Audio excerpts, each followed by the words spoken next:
to our detox panel on natural birthing. I am very, very grateful to be here today with these beautiful, powerful goddesses to be able to have a very important conversation that is going to lift a lot of necessary dialogue around giving birth overall. I know there's a lot of nuances to the conversation, so I'm really looking forward to hearing what everyone has to say. And I want to welcome my lovely panelists first and foremost. Thank you for being here. I'm so excited. I'm also going to allow everyone to introduce themselves. So we'll go ahead and do that. For those of you who are here with us live, please feel free to engage with us through the chat. Feel free to ask any questions, any comments, and we'll be engaging via the live chat. If you're here on the replay, catching the replay, feel free to also engage via the comments, and we will engage in whatever way that we can. So I would like to introduce anyone else who is here watching who may not be aware of what High Tops and Heels is, our work. I just want to give you some context. High Tops and Heels is a creative communications agency. It is a cooperative venture of Art, which is a revolutionary instrument focused on building and creating and developing revolutionary institutions that are going to lead us to the successful victory of the African World Revolution. And Art is also serving as a resource mechanism. So this today is to collaborate and put together various resources to respect and love their work to have this conversation.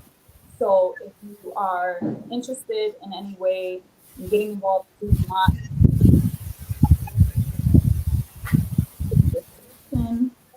but I'll also go ahead and put in the bottom here. We'll check out directly.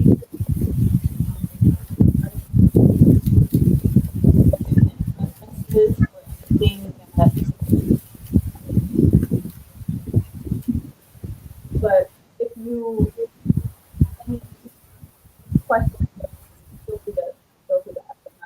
I'm not trying to get too confused with the with the back end and the putting in the different websites and whatnot. But I'll make sure that we put those different things in there in the bottom of the description of the video on YouTube.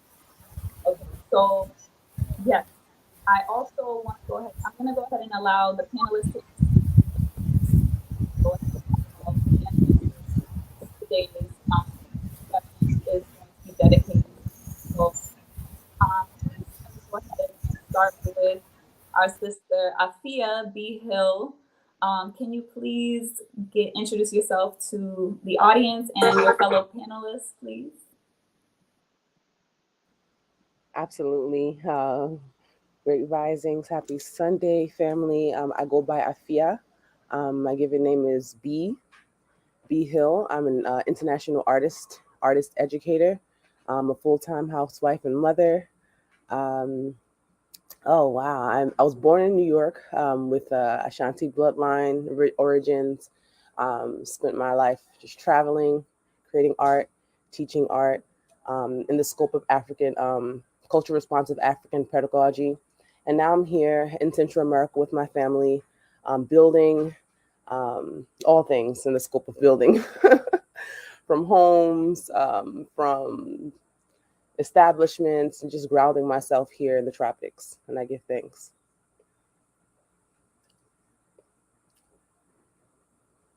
For those of you who are here with us, sorry, I have some playback on my side, but give thanks, sis, and welcome. And Brianna Rose, can you introduce yourself, please?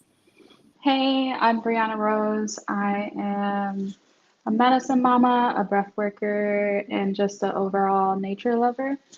I have a son that's 1.5 years old, and I'm new into motherhood, and I'm exploring just how to bring us back to nature in general. So, yeah. Sure, give thanks, sis. And Mama Leah. Hi, everyone. My name is Aaliyah, and right now I'm calling in from Trinidad. I'm originally from Maryland, Baltimore area, but my family's Trinidadian. So I came down here about 2.5 years ago and stayed. So now I'm married with a child. She's 14 months old now. And my most of my work deals with land and farming. I call myself a private or an independent extension agent. So I do a lot of work with farmers in the Caribbean, here in Trinidad, as well as still in the Mid-Atlantic area, like technical support. And here in Trinidad, I'm working more closely with cocoa farmers because my husband is a chocolatier. So we have a cocoa business called Panorama Cacao. And that's what I spend my time doing. I share good thanks, sis. And our sister Omalewa.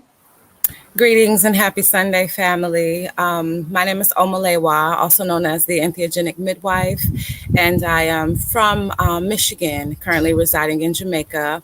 I am a massage therapist of 18 years. I work as a doula and assistant midwife, placenta alchemist, and also working with psilocybin plant medicine with family, spiritual consulting, some small gardening here, hopefully farming soon, and just assisting families globally on their spiritual journeys.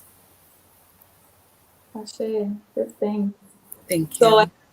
as you can see, we have a lovely array of very powerful energy coming forward for this conversation. So I'm sure it's going to be divine.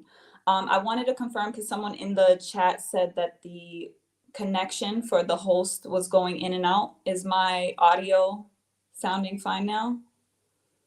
Okay, give thanks. So I also wanted to go ahead and give the disclaimer that I'm going to be traveling tomorrow. My mind is like in 30,000 places.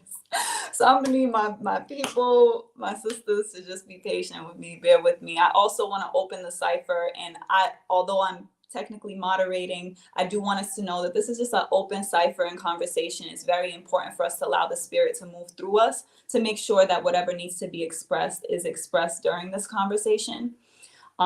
So that being said, I want to lift the spirit of this beloved ancestor whom, if I could actually share my screen, but because I'm using this program, I honestly I don't have the capacity to do it, just so we could actually see her. But I do want to, once we put this onto hightopsandheels.com, I am going to put her picture and some more details and information, as well as links to everyone who's on the panel, social media, websites, and all of that. So I do want to encourage people to go into the show notes and be able to get references and resources, anything that we can share to, supplement this conversation. Now, the interesting thing about this ancestor is she came to my spirit very, very strongly about a few days before I put the initial promotion out that we were even going to have a panel discussion. And I remember when I had a presentation for Tehuti Ma'at for the Black Sustainability Summit in 2021. And this elder did a presentation, and it really stood out to me because she had expressed something that I had never heard of before. She expressed a criticism of the term doula, in terms of like giving the etymology of it, but she was specifically sharing some of the political ramifications of us adopting the term doula and why it's actually being pushed in terms of the power dynamic that's created specifically in the hospital, the space that's taken up in the hospital when someone comes in with a doula as opposed to a midwife, and just the details that I honestly had no idea about. And me just being a critically minded person, that really stood out to me because I feel that a lot of times the attack on us is very, it's just hidden in plain sight. And a lot of times we end up adopting things that we don't realize are actually put in place to harm us, because I feel that the opposition is constantly trying to co-opt the narrative or co-opt the energy. So while there's this genuine energy of people concentrating on the womb space and healing and all of these things, there's always these like kind of divergent, groups and like just narratives that are created as kind of like spin-offs to kind of derail us from an actual revolutionary approach to things. So that's how she first came up to my spirit. So when she came to my spirit again, before we were doing this panel, I imagined that it was something along the lines of like really having her on the panel. So I had reached out to the sister who did the summit organizing to find out that she had just transitioned.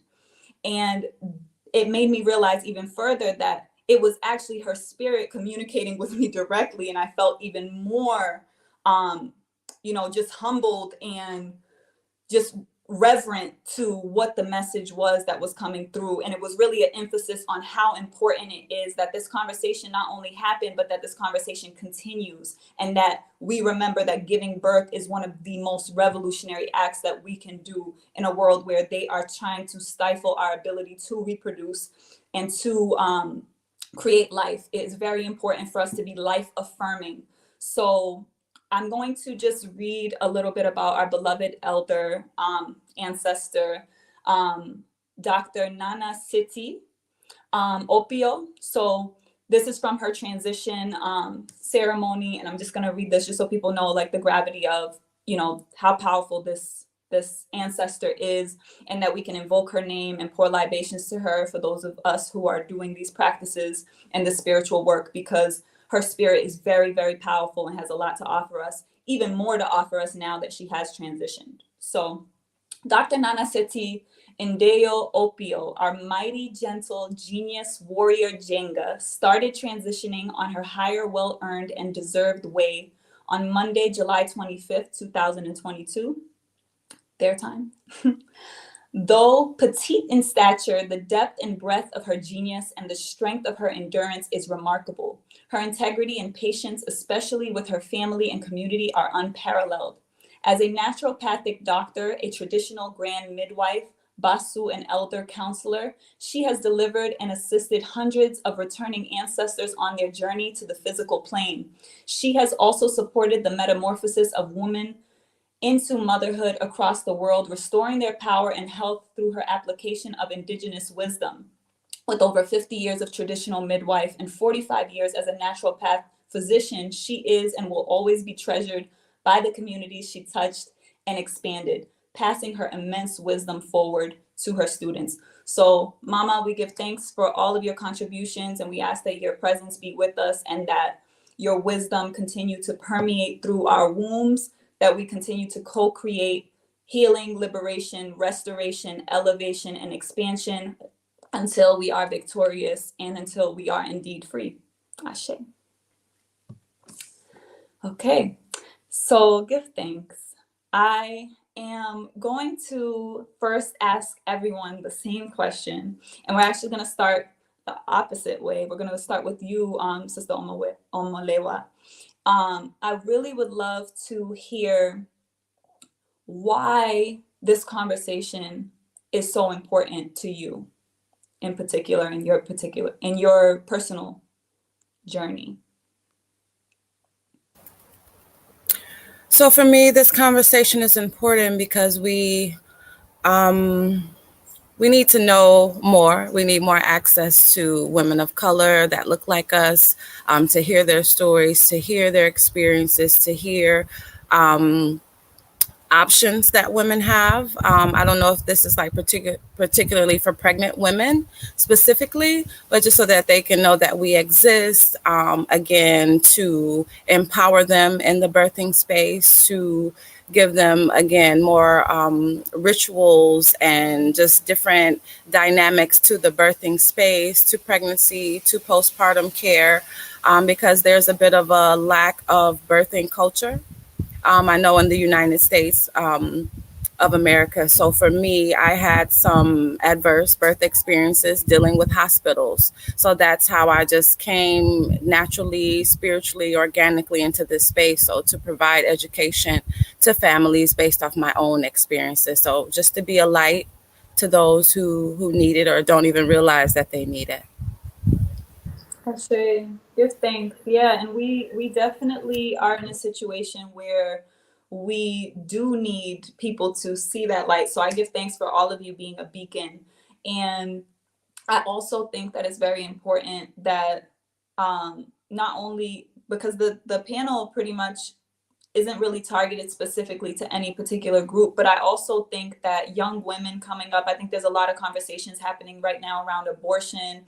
And I was actually talking to one of the sisters who's one of the members of Tehuti about just like becoming pregnant and kind of like the first response of people being like, are you going to keep it?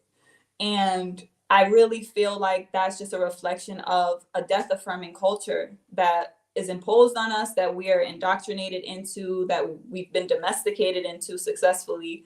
Um, so I just want to echo everything that you just said, because I think that this is a very important time to be having this conversation for our brothers as well, to know what these options are. So I do hope that you will be able to share what some of these options are for the sisters who are tuning in, and brothers.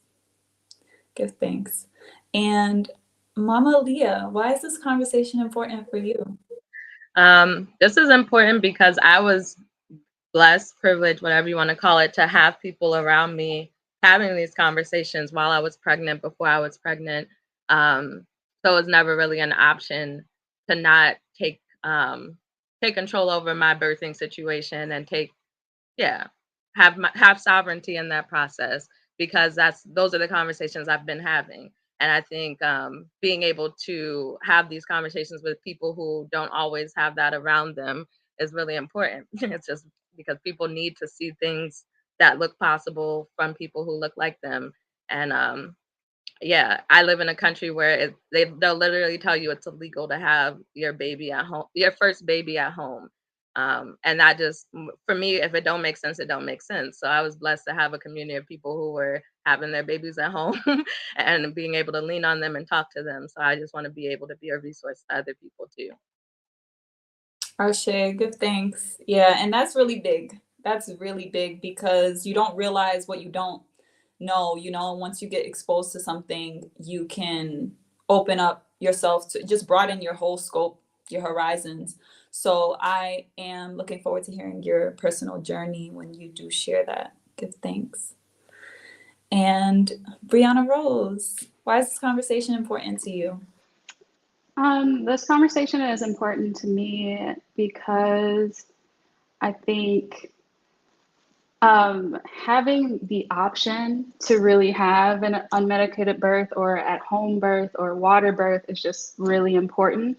And they don't teach us those options. And like, especially being a Black body in an obstetrician office, it can also always feel like, I don't know, like a grocery store. Like they're just checking you in and just like not caring about you at all. So for me, I definitely had to fight to have a natural birth, and I'm sure so many other women have to as well. And especially if you have any type of complications, you really get a very little amount of I guess midwives who are actually willing to work with you on the natural birth side of things. And yeah, I think we are absolutely, especially as liberated women, like birthing out gods at this time.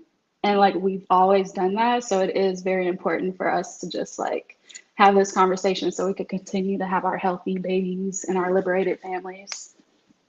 Ashe, give thanks, beloved. Because yes, we are birthing. The divine beings are just like they are waiting. And it's so powerful because so much healing that's happening right now. And the womb space just coming through from a more elevated and expanded capacity. And yes, just the children that are coming out right now, and anyone who's had the pleasure of being around young ones right now, I'm sure you already know just how special they are, but also remembering the continuum of the cyclical nature of the ancestral realm. And because we're becoming more and more conscious of our spiritual sciences and the fact that we do indeed return, I think that this is a very important aspect that you lifted. And I also look forward to lifting how we can alchemize the fear, because as you said, in the hospital environment, it is very toxic. And the fear is what is preyed upon. And that's why a lot of women do become disarmed. And I think it was important that you expressed that this is actually a fight. You know, for a lot of women, it's not going to be, you know, it may be an uphill battle. And I think it's important for us to lift why it's so important to take up the fight, because it can seem a lot easier to just go ahead and, do whatever they pressure you to do. But I think throughout the conversation, we're going to really be lifting why it's worth the fight. So give thanks. And Ashia, why is this conversation important to you? For me, it's multiple layers. First and foremost is breaking generational curses of the spirit of a medical apartheid, especially on the Black womb. Knowing that we have the original mitochondria, we have the original uterus, the womb. There's billion-dollar studies when it comes to our this magical organ that we obtain. And I feel like taking back that power and birthing our children at home not only stops this demonic ritual, because all of these are spiritual rituals, in my opinion. Um, and their practice and their ritual work around our birthing is taking away from our sovereignty, it's taking away from our power, and just the original natural way that we were able to birth our gods into this universe before there was a white coat created, before there was an indoctrination created.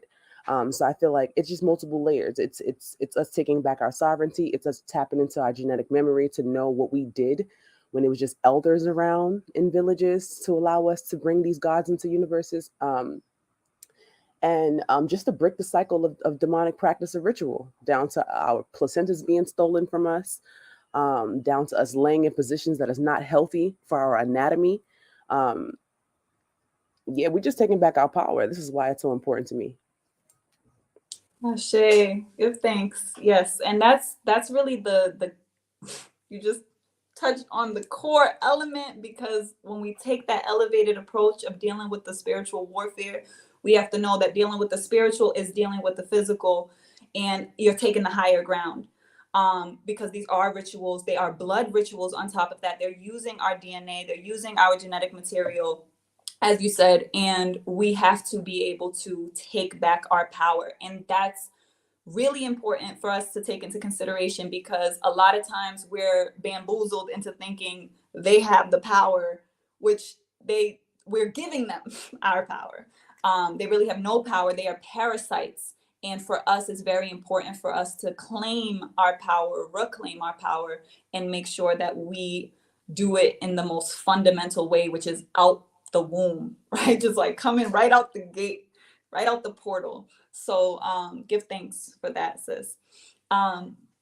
So there were a number of things that each of you lifted that I think are important things for us to expand on. I think the best way for us to do that organically would be for us to kind of just get into more of the personal side of your own story and experience, that each of you already touched on, in terms of connecting that to why the story or why this conversation is important to you. So we're gonna just like cipher around again in that same order, and I would love to hear just more about like your experience and how you feel to, whatever you feel to share in the moment around your experience with birthing. So for me, I'm the mother of two children, I forgot to add. A 19-year-old and a 10-year-old who's here with me, not the 19-year-old, but they were both born via cesarean section, right? And even with my first daughter, like after I had her, I cried and cried, and people were like, "What's wrong?" And I said, "My baby didn't come from here." And they're like, "Well, what do you mean? She's beautiful, she's perfect." I'm like, "I know, but like she didn't come from here, you know." So that was kind of how that started, struggling with breastfeeding, Her father was locked up at the time, just those things. Now, fast forward, even with my 10-year-old, still being in the system, still being, within the colonized paradigm. The doctor is like, well, you may be dilating from your scar, and we need to do another cesarean, and just all this fear. Same thing. Issues breastfeeding, lack of support. I had absolutely no family around. Like, I was living off of honey buns and water, trying to create breast milk and all of these things. So fast forward a little bit more, I came into just farming, organic living, and wanted to know more about my African culture, spirituality through the soil was once I came into contact with God for the first time, and I'm kind of mixing it up together, but it was through that. And I say I took two for the team that I realized, like, we don't have proper support. We don't have education. I've never, ever seen anybody breastfeeding before, you know? And someone gave me a call one day and they said, there's this doula program, this community-based program. I think you would be perfect for it, just because of my years of experience with, healing and massage therapy and working with families. And that's when it clicked for me, like, just so many components. And I was living in Detroit, and like the area is a bad area, such a low vibrational place. And I was like, what's wrong with these people? Like, what's happening? And it was like a portal opened and the universe said, oh, you really want to know? And that's immediately when I got into birth work and see how lack of breastfeeding, or I'll say, how breastfeeding is like the key to life, the key to bonding, the key to connection, just with the chemicals and the hormones. And, quick story. I studied with this breastfeeding doctor, and she said, like, for sheep, if they don't have their mother's colostrum, they die. Right. So they always keep this colostrum on hand so that the babies could live. And I'm like, emotional and class learning. And I was just saying, like, these are main key components that are missing in our communities. With my 10-year-old, I had hyperemesis gravidarum. So a lot of vomiting, and no one was there to wash my back. No one was there to nurture me, to nourish me, to bring me back to life. Thankful for the cannabis. That's what kind of brought me through in that space. But just really going through birth and just being open. I'm already connected to the spirit realm, but it kind of takes some time and some deprogramming and reprogramming just to see, like, wow, so that's how I ended up being that beacon of light for my community, and not just for the families, but also the aunties, the grandmas, the grandpas who never breastfed or had the opportunity or don't understand the dynamics of natural birth, so that's kind of where I came into play, along with the plant medicine. Like, there's so many missing components. And in that, really, through my own personal work and working with others, is seeing that we don't have the self-esteem. We don't have the self-value. We don't have the self-worth. And that's how all of these doors or gateways end up being open for people to come in, when you don't know your power. And that's, again, speaking from my own experience. When you don't know your own power, you don't know who you are. You don't know where you're going. You don't know how you're going to get there. You don't recognize that things aren't in alignment with the mission that you're on, or the vision that you have for yourself. So that's how I even can look back now. I'm not as heavily into birth work as I was before, but really seeing how they are able to, come in and capitalize off of your birth or your pregnancy, or just your lack of knowledge or lack of self-esteem. Like that, for me, that's where I found out it all started. Even with learning my own birth story, there's the book Womb Wisdom, and I'll keep it brief. And it said, find out what your birth story was. How was your mother's level of consciousness when she was pregnant with you? How was the labor? How was the postpartum? How was breastfeeding? How was the support? And it'll, like, set the stage for your life. So again, through that, many of us weren't wanted. Some of us were victims of domestic violence in our parents' womb, and, religion taking over, and just these false foundations that we really don't have. So again, being able to step back out of the birthing world for a bit to really see, like, wow, if we don't get the self-esteem, if we don't recognize our power, then it's open season on us. Yes. Wow. Good thanks. Good thanks for all of that, because I that's really where it starts, is the self-love, like to lift our other beloved ancestor, Dr. Sebi, always lifted, it really starts with the self-love. And a lot of people got caught up on like the nourishment and the food, and yes, but it begins with, you know, the womb we came from, because it is a continuum. So I really appreciate you lifting that, um, because we have to acknowledge that we continue. And even for me, a lot of the sacrifices and changes that I made to my life were really when I came into consciousness of the power of my womb, and the fact that the world was a reflection of the collective womb.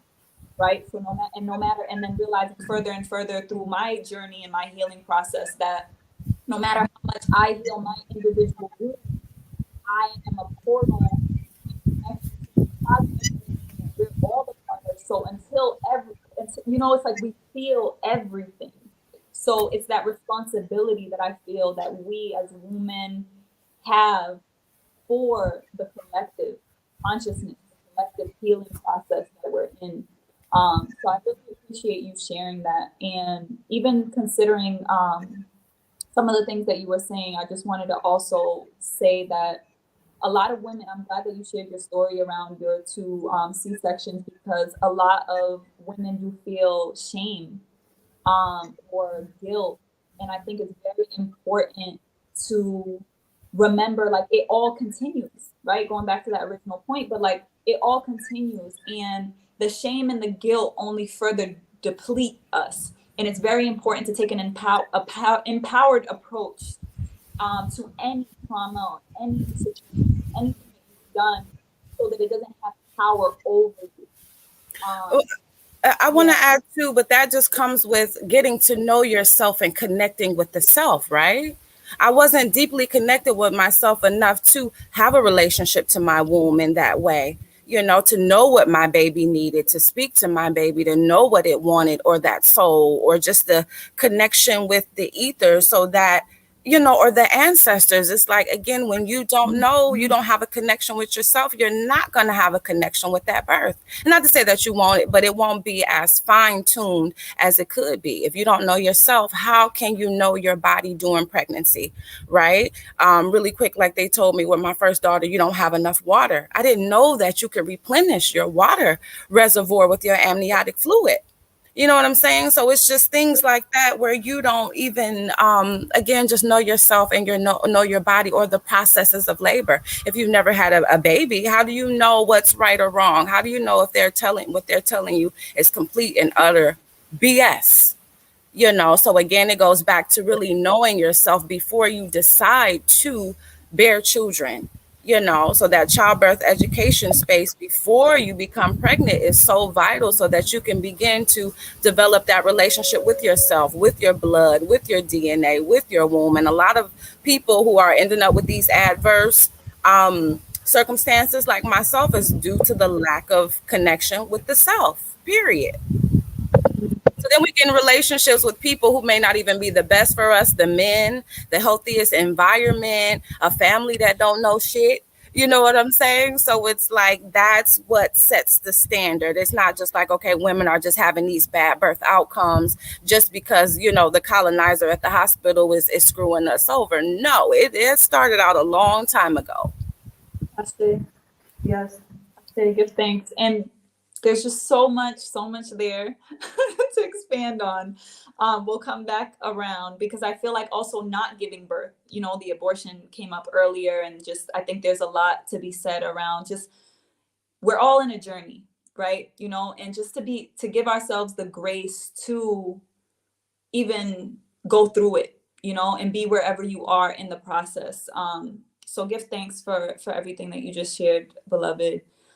So I'm gonna go ahead and come into you, Mama Leah. Can you tell us a bit about your story in terms of whatever it is that you want to Yeah. share with the family?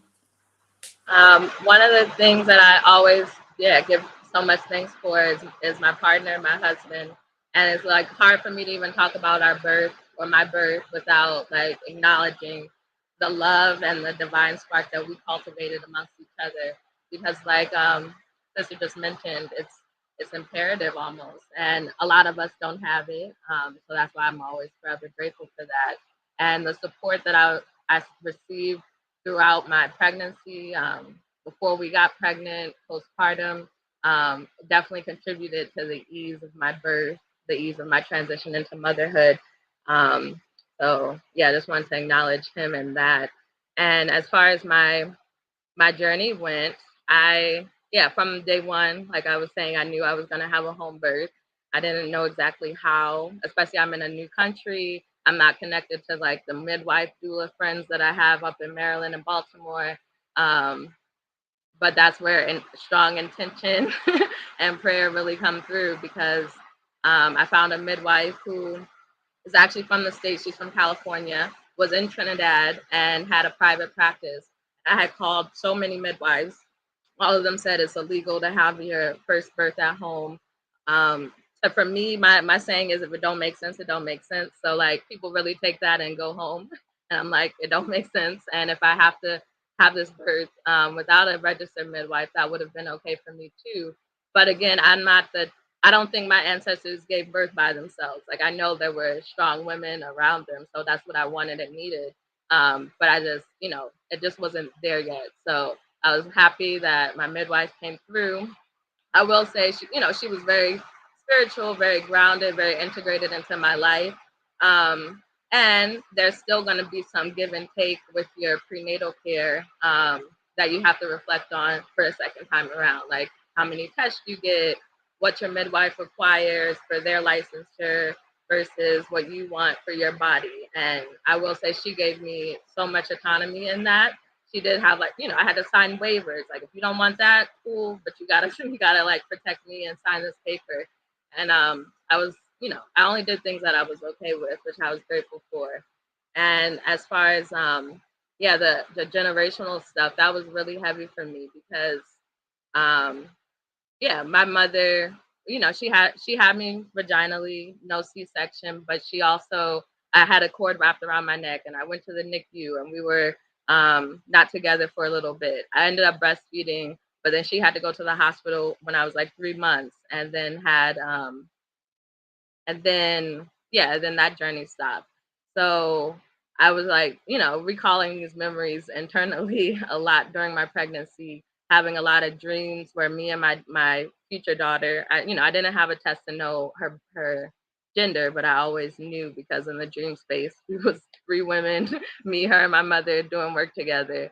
So it just hit me that having a child is like this deep internal work that has to be done, um, in order for it to be easeful. And my midwife even mentioned how, if you have any problems with people in your life, like this is the time to get right with them, because those feelings definitely come through into the birth space. So I did a lot of work to make sure my parents were okay, my family was okay, my friends were okay with me, my decision, where I was at in life. And not everyone needs to do that. You don't have to care, but like the way I'm integrated into my family, like it really mattered that my parents weren't worried about me having a home birth.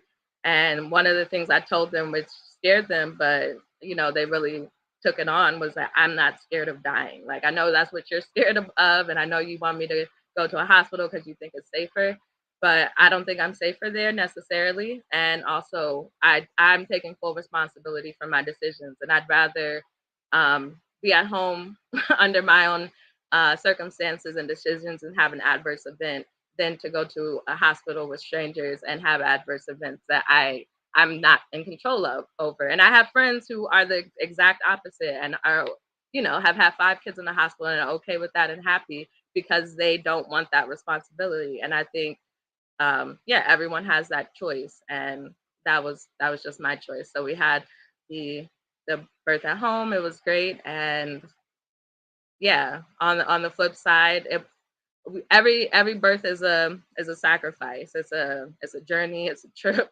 And you're gonna get your, I always say, you get your ass handed to you some way or the other. So I can say I had a beautiful, almost pain-free birth. I barely remember the contractions. It was quick. The next day, I'm eating a mango, trying to poop because I need to get my bowels regular, and my front tooth, which was a crown, came out. Devastating.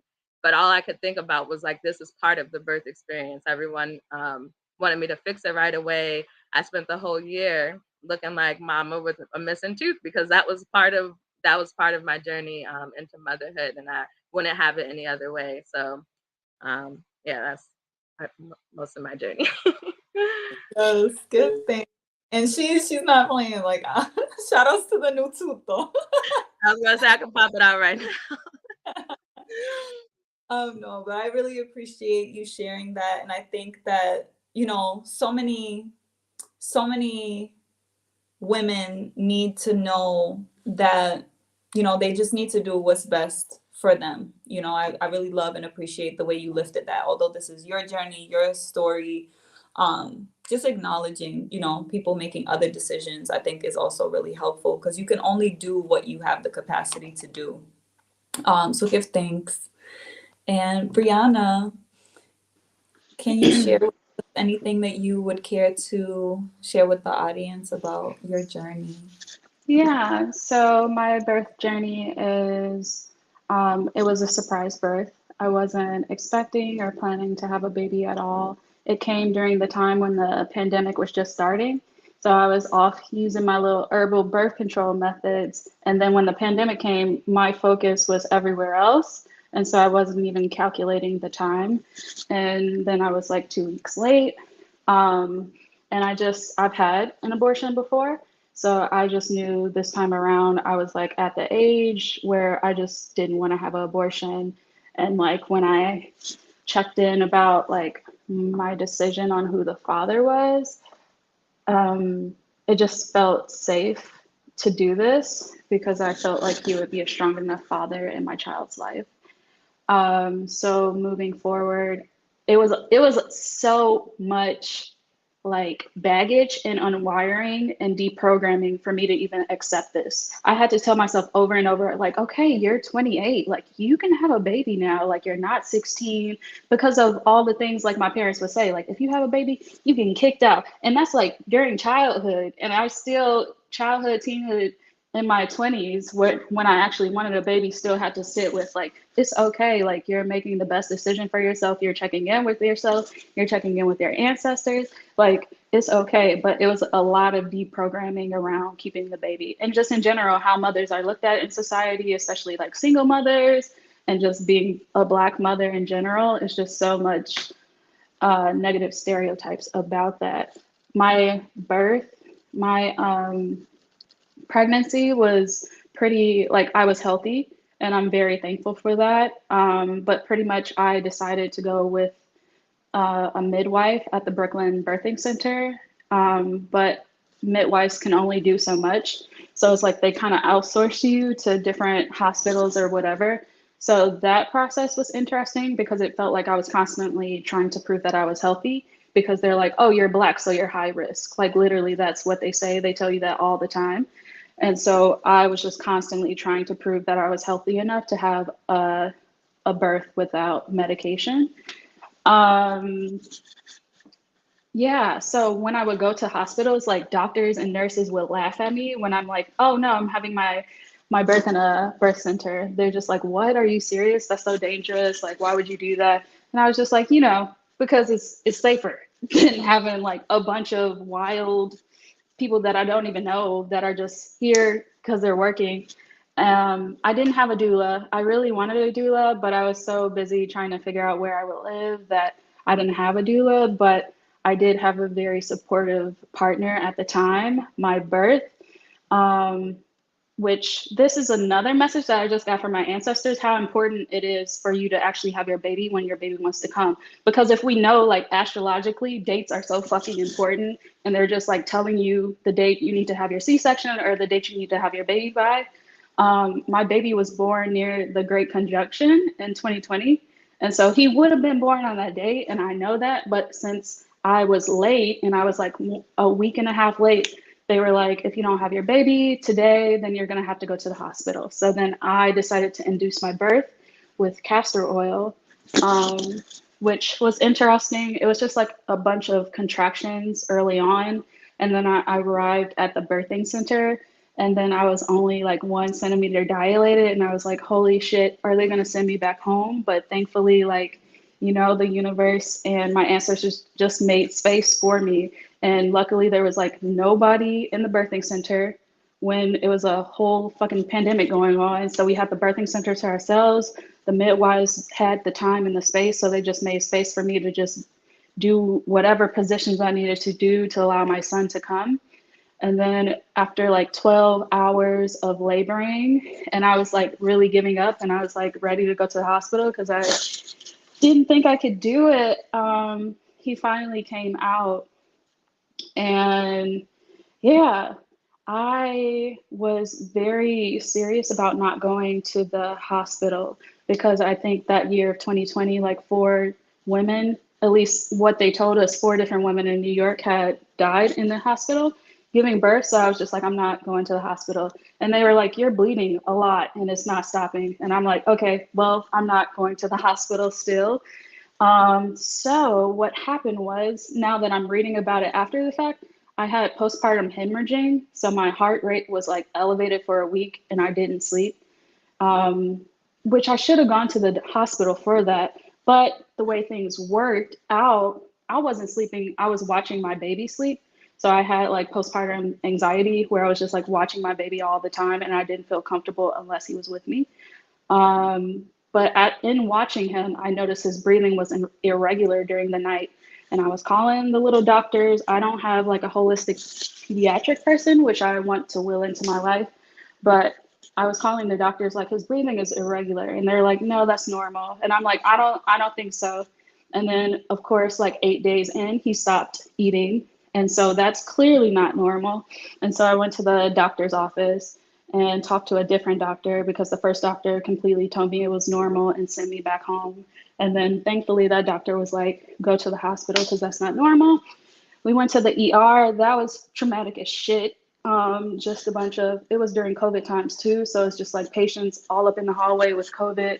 And then I'm bringing my infant in there and they're just like rude as shit, just yelling out different things too. Just like, oh, it's heart failure, it's lung failure, giving him like 20 different tests at once on his little body, just shaking him like, oh, he's still screaming. Like, he's a tough one. Like, literally just like, that shit was so traumatic. I'm still processing it today. But thankfully from there, we went to a pediatric center in Manhattan.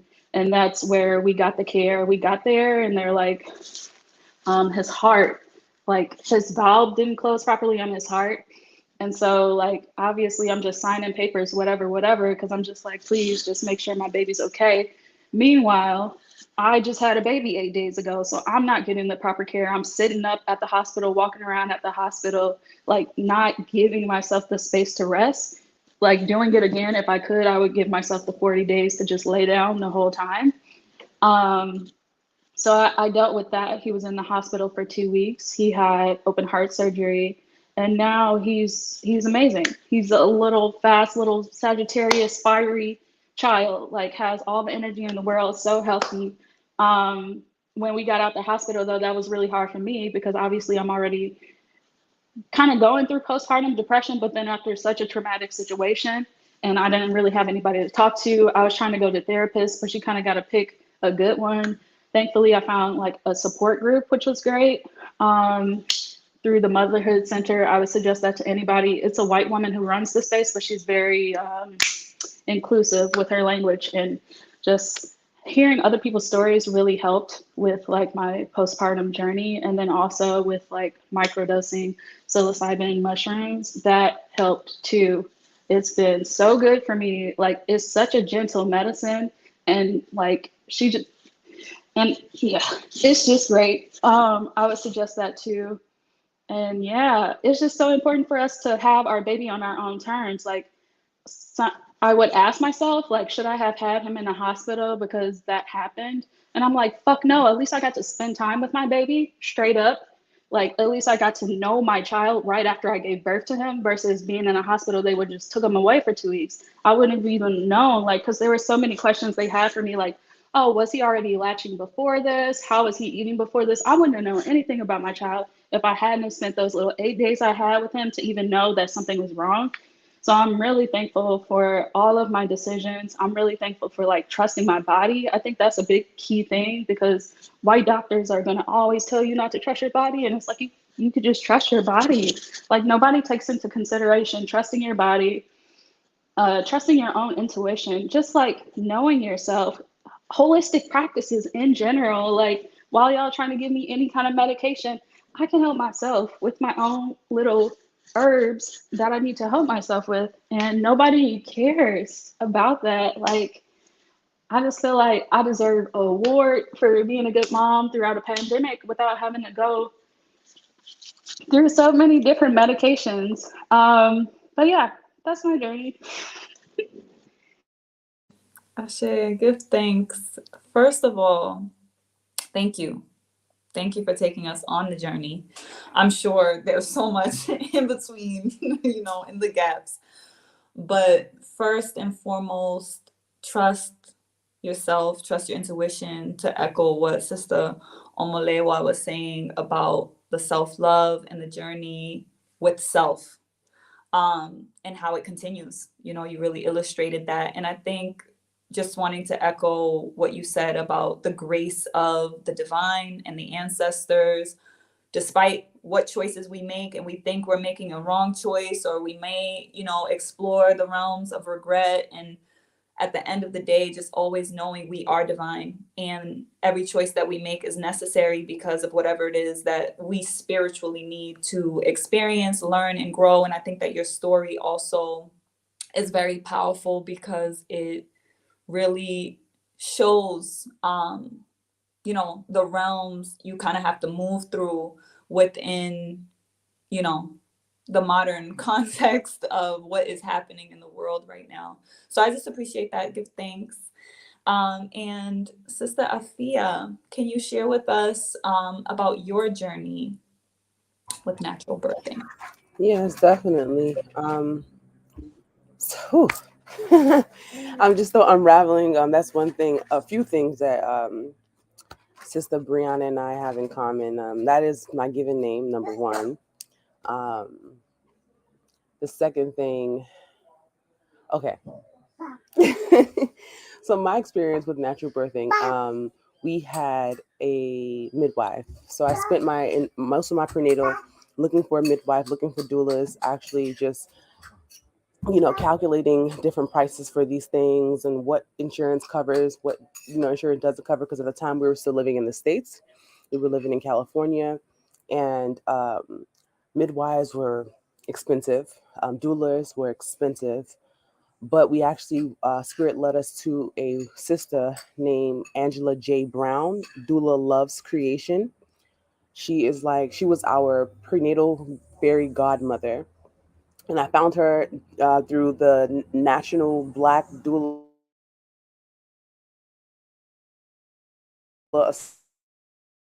Association. I'm saying this incorrectly, but there's an organization for this where you can actually look up from your state. It's a doula itinerary for all states, 50 plus states. So that's in the area of Southern California where me and my king were residing. And she literally was not only our spiritual navigator, she also was our hypno babies instructor. So she teaches hypno babies courses, which is a form of hypnotherapy birthing practice where you're using breath work and hypnosis to channel in and transmute pain. So it's down to the discourse. Like, we don't use contractions, we don't use labor. We say birthing waves or birthing time. We don't say ring of fire. We say crowning. Um, so there's so many different things with that 6-week course that basically allowed us to have such an easy birth. Also was a surprise birth. Well, it was a surprise birthing time. My king and I definitely planned our son. We were planning down to, because he's an astrologer, so we planned Amunatin down to his astrological sign. And it took 2 ovulation periods to just get to conceive our son. So once he was conceived, we already knew, like, we was like, let's just go to an actual free clinic to get actual tests done, because we were still in disbelief with just the over-the-counter pregnancy test. Once we had that confirmation, that's when the research started to happen. Again, midwives were too expensive, so we went in the scope of getting medical insurance and looking up um, midwives in the area that were covered by the insurance that we actually had, and that's when we found the Acorn Birthing Center in Fallbrook, California. Um, uh, it's a midwifery center, mostly Caucasian women, but these women are very in tune. These women are all about sovereign and intuitive birthing. Um, the birthing center was absolutely beautiful. I remember I was in my second trimester. I remember this very vividly. And I was on my way in that Southern California traffic, and I felt like what was like some extreme Braxton Hicks. And I was just like, I don't know what's going on, but I feel, and it was coming on as if it was birthing waves. Um, but when we got there, she just said, "Here." My son is upset. She was just like, "Here, take this 32 ounces of water. Take this 32 ounces of mhm. Take this 32 ounces of water and breathe." And she took some lavender oils, massaged my body and massaged my womb, and she just basically shifted Amunat into a perfect position because he was actually sitting on a ligament on my left side, and he just found that little comfortable spot, and he would not move. So from then, if not all the other previous experiences from going to my appointments with him, I knew like I was in the right hands. They weren't, anxious. They weren't worried. They weren't trying to take blood work, put needles in me. It was just like, breathe, drink this water, sit out here. We'll come back in about 15 minutes. I laid on the bed, and then literally just had lavender oil and literally just breathe on my womb and shifted Amunatin to the back to the right area. So and then another thing about Acorn Birthing Center, I don't see any Western medicines in their cabinets. It's things like sea moss, it's things like red raspberry. They have jars of herbs all throughout their area, and I just every time I went, I just felt calm, and I just felt like I was in my power. So with the Acorn Birthing Center and Doula Loves Creation, those were like my two womb anchors to be around such powerful women. And of course, my king, that divine masculine, to just be by my side, rubbing my belly every night, telling me, "We're going to have this baby at home." And I'm like, "No, I'm having the baby at the birthing center." And we even choose our room, the tubs, big, deep tubs. And I was just like, we're having this baby birthing center. I had my bags packed. So he actually came around 39 weeks, and we did not expect that at all. Everyone was telling us, your belly is not dropped, your belly hasn't dropped further down enough. And I was just like, okay. So we just walking through California, up and down the hills in 90-degree weather. That's something on my lip, y'all. Sorry. And I started to have Braxton Hicks, and he gave me, what was it like? It was a lot. It was like 50, probably between 40 and 60 ounces of red raspberry tea, just to soothe those muscles that was actually contracting in my back and in my sides. And literally the next day, I had my 39th week midwife appointment. We drove all the way to Fallbrook, and we had a successful meeting. My iron levels was above 10.0, and we were just planning. My plan was to go back and finish packing because I already had things packed, so that we could take the trip back to the birthing center the week after or the 2 weeks after. And on the way back, birthing waves got heavy. And I remember like at a point where I was like, I have to start documenting this. So I just took out my journal, and I'm in the passenger seat, moving the seat belt because I was just like, everything feels tight. The traffic got heavier, and I just felt it. Like, actually, the birthing waves actually happened when I was at the midwifery center, and I was just bouncing on the ball and talking to them, and I just started feeling hot. I took off all of my clothes, and I just had my sports bra on and my biker shorts. And we were just having just regular conversation because it's always a conversation at the Acorn Birthing Center. It's not like a medical appointment. And they can just see my belly like contracting. I'm just pushing down. And every 10 minutes, I just stop speaking. And I got into bubble of peace. Those of you who took Hypno Babies courses, you say bubble of peace. You tap into a trance. So I'm just sitting there and I'm like,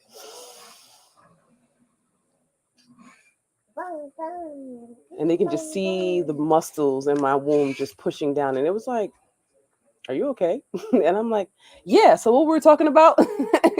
And it was like, they just kept, and then like it happened. So, you know, it happened in the same window of timing, like 10, 15 minutes. And then they just looked at each other like, you sure you're okay? And I'm like, yeah. And then the birth weight came back again. I was like, took a deep breath, got into a trance. And every time I snapped out of it, I was like, okay, so what were we talking about again?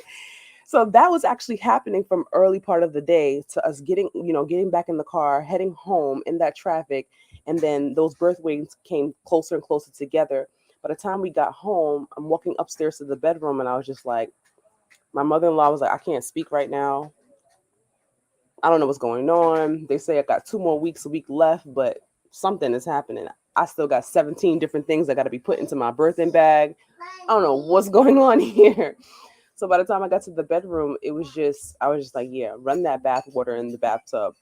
And, my king run the bath water. He put lavender in there, red raspberry in there. He just put a plethora of herbs in the bathtub.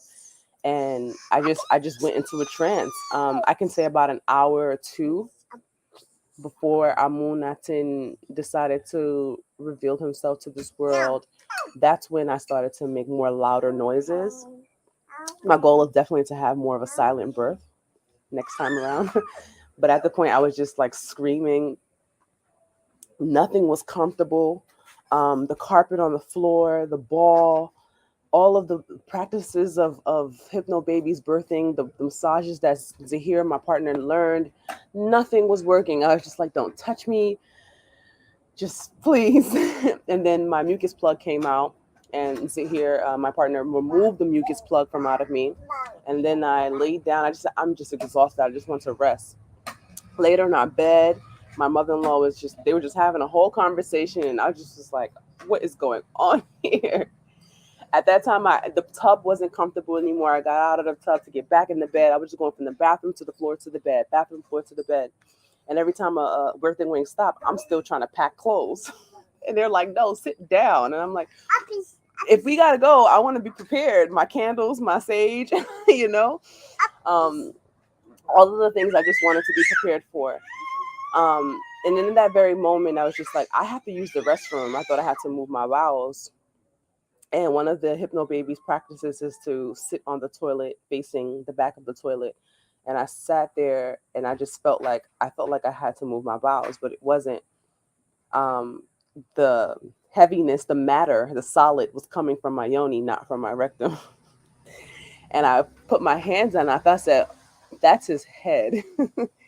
My mother-in-law washed her hands. She put her hand. She said, whoa, put the water back in the tub. Put the water back in the tub. And my mom is on FaceTime. Zahir is on the phone with the midwives, pacing back and forth.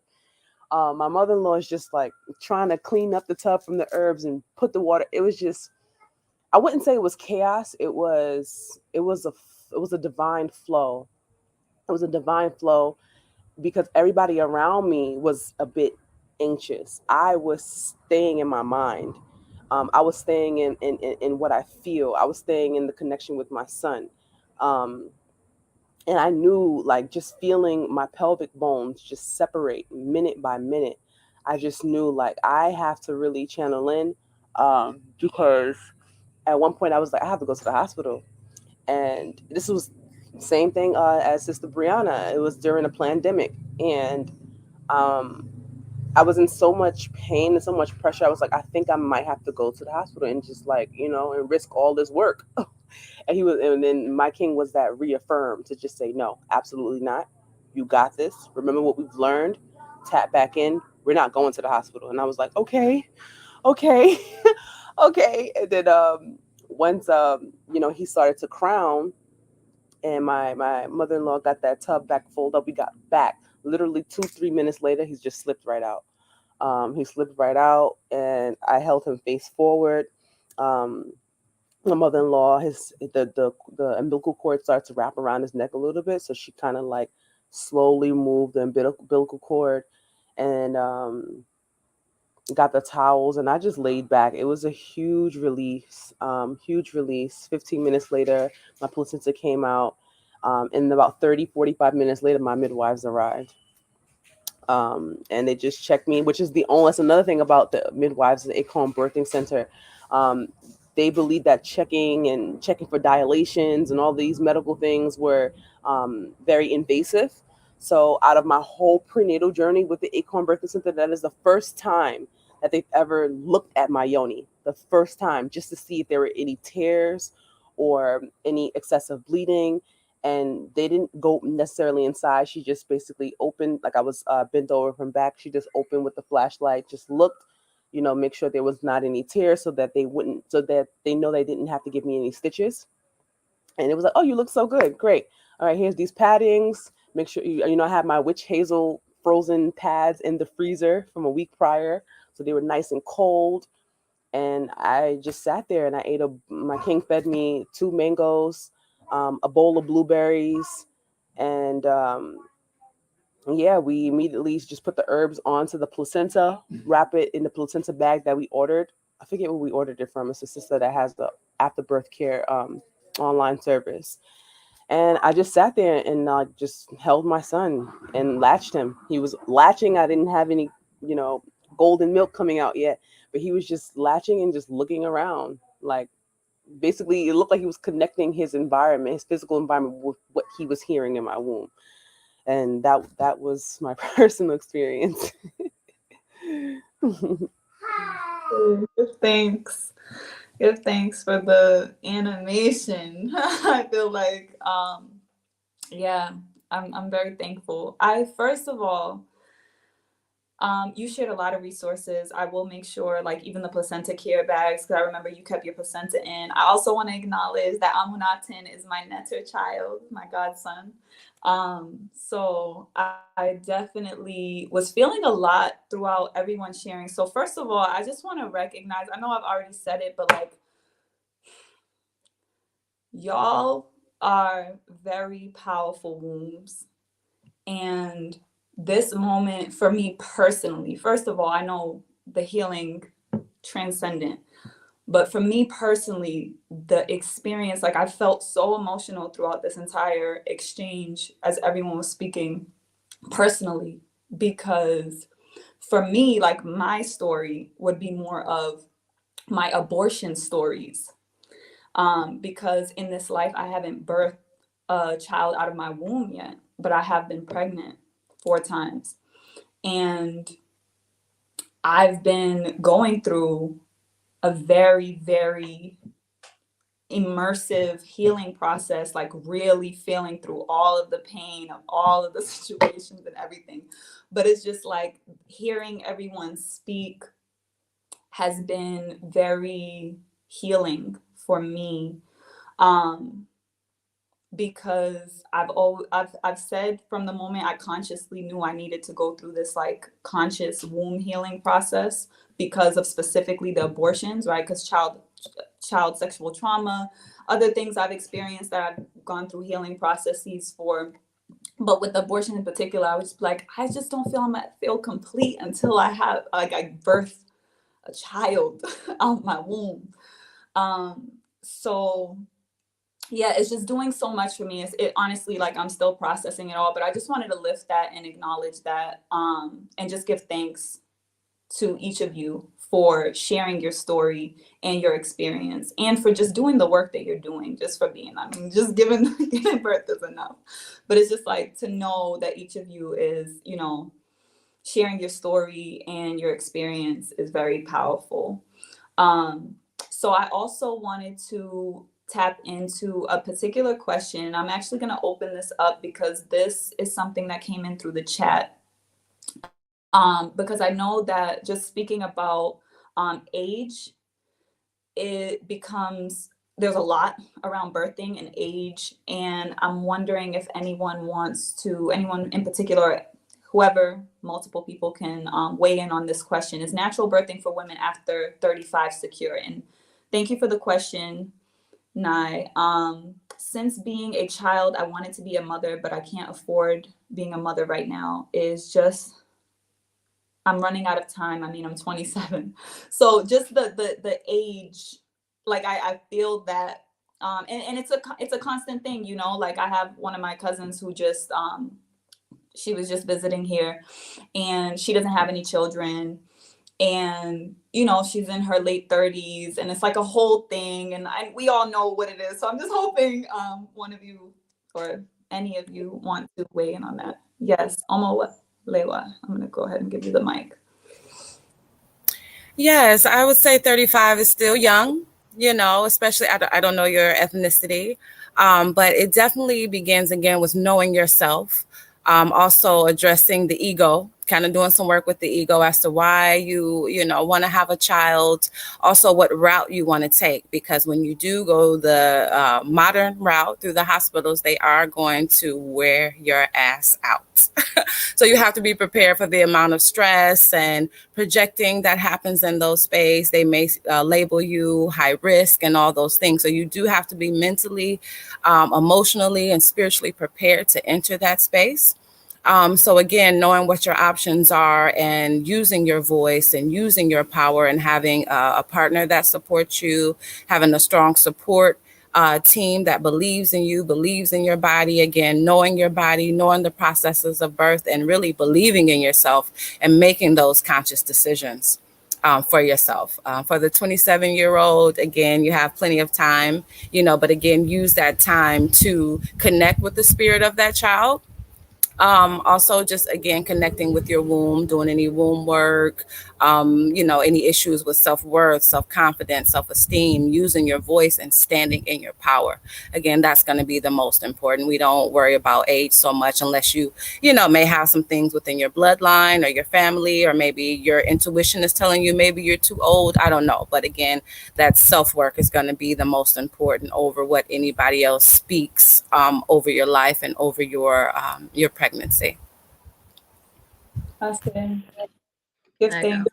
Yeah, Mama. Yeah, go ahead. Yeah, I was echoing all of that. I have a few friends who are over 35 going this route as well.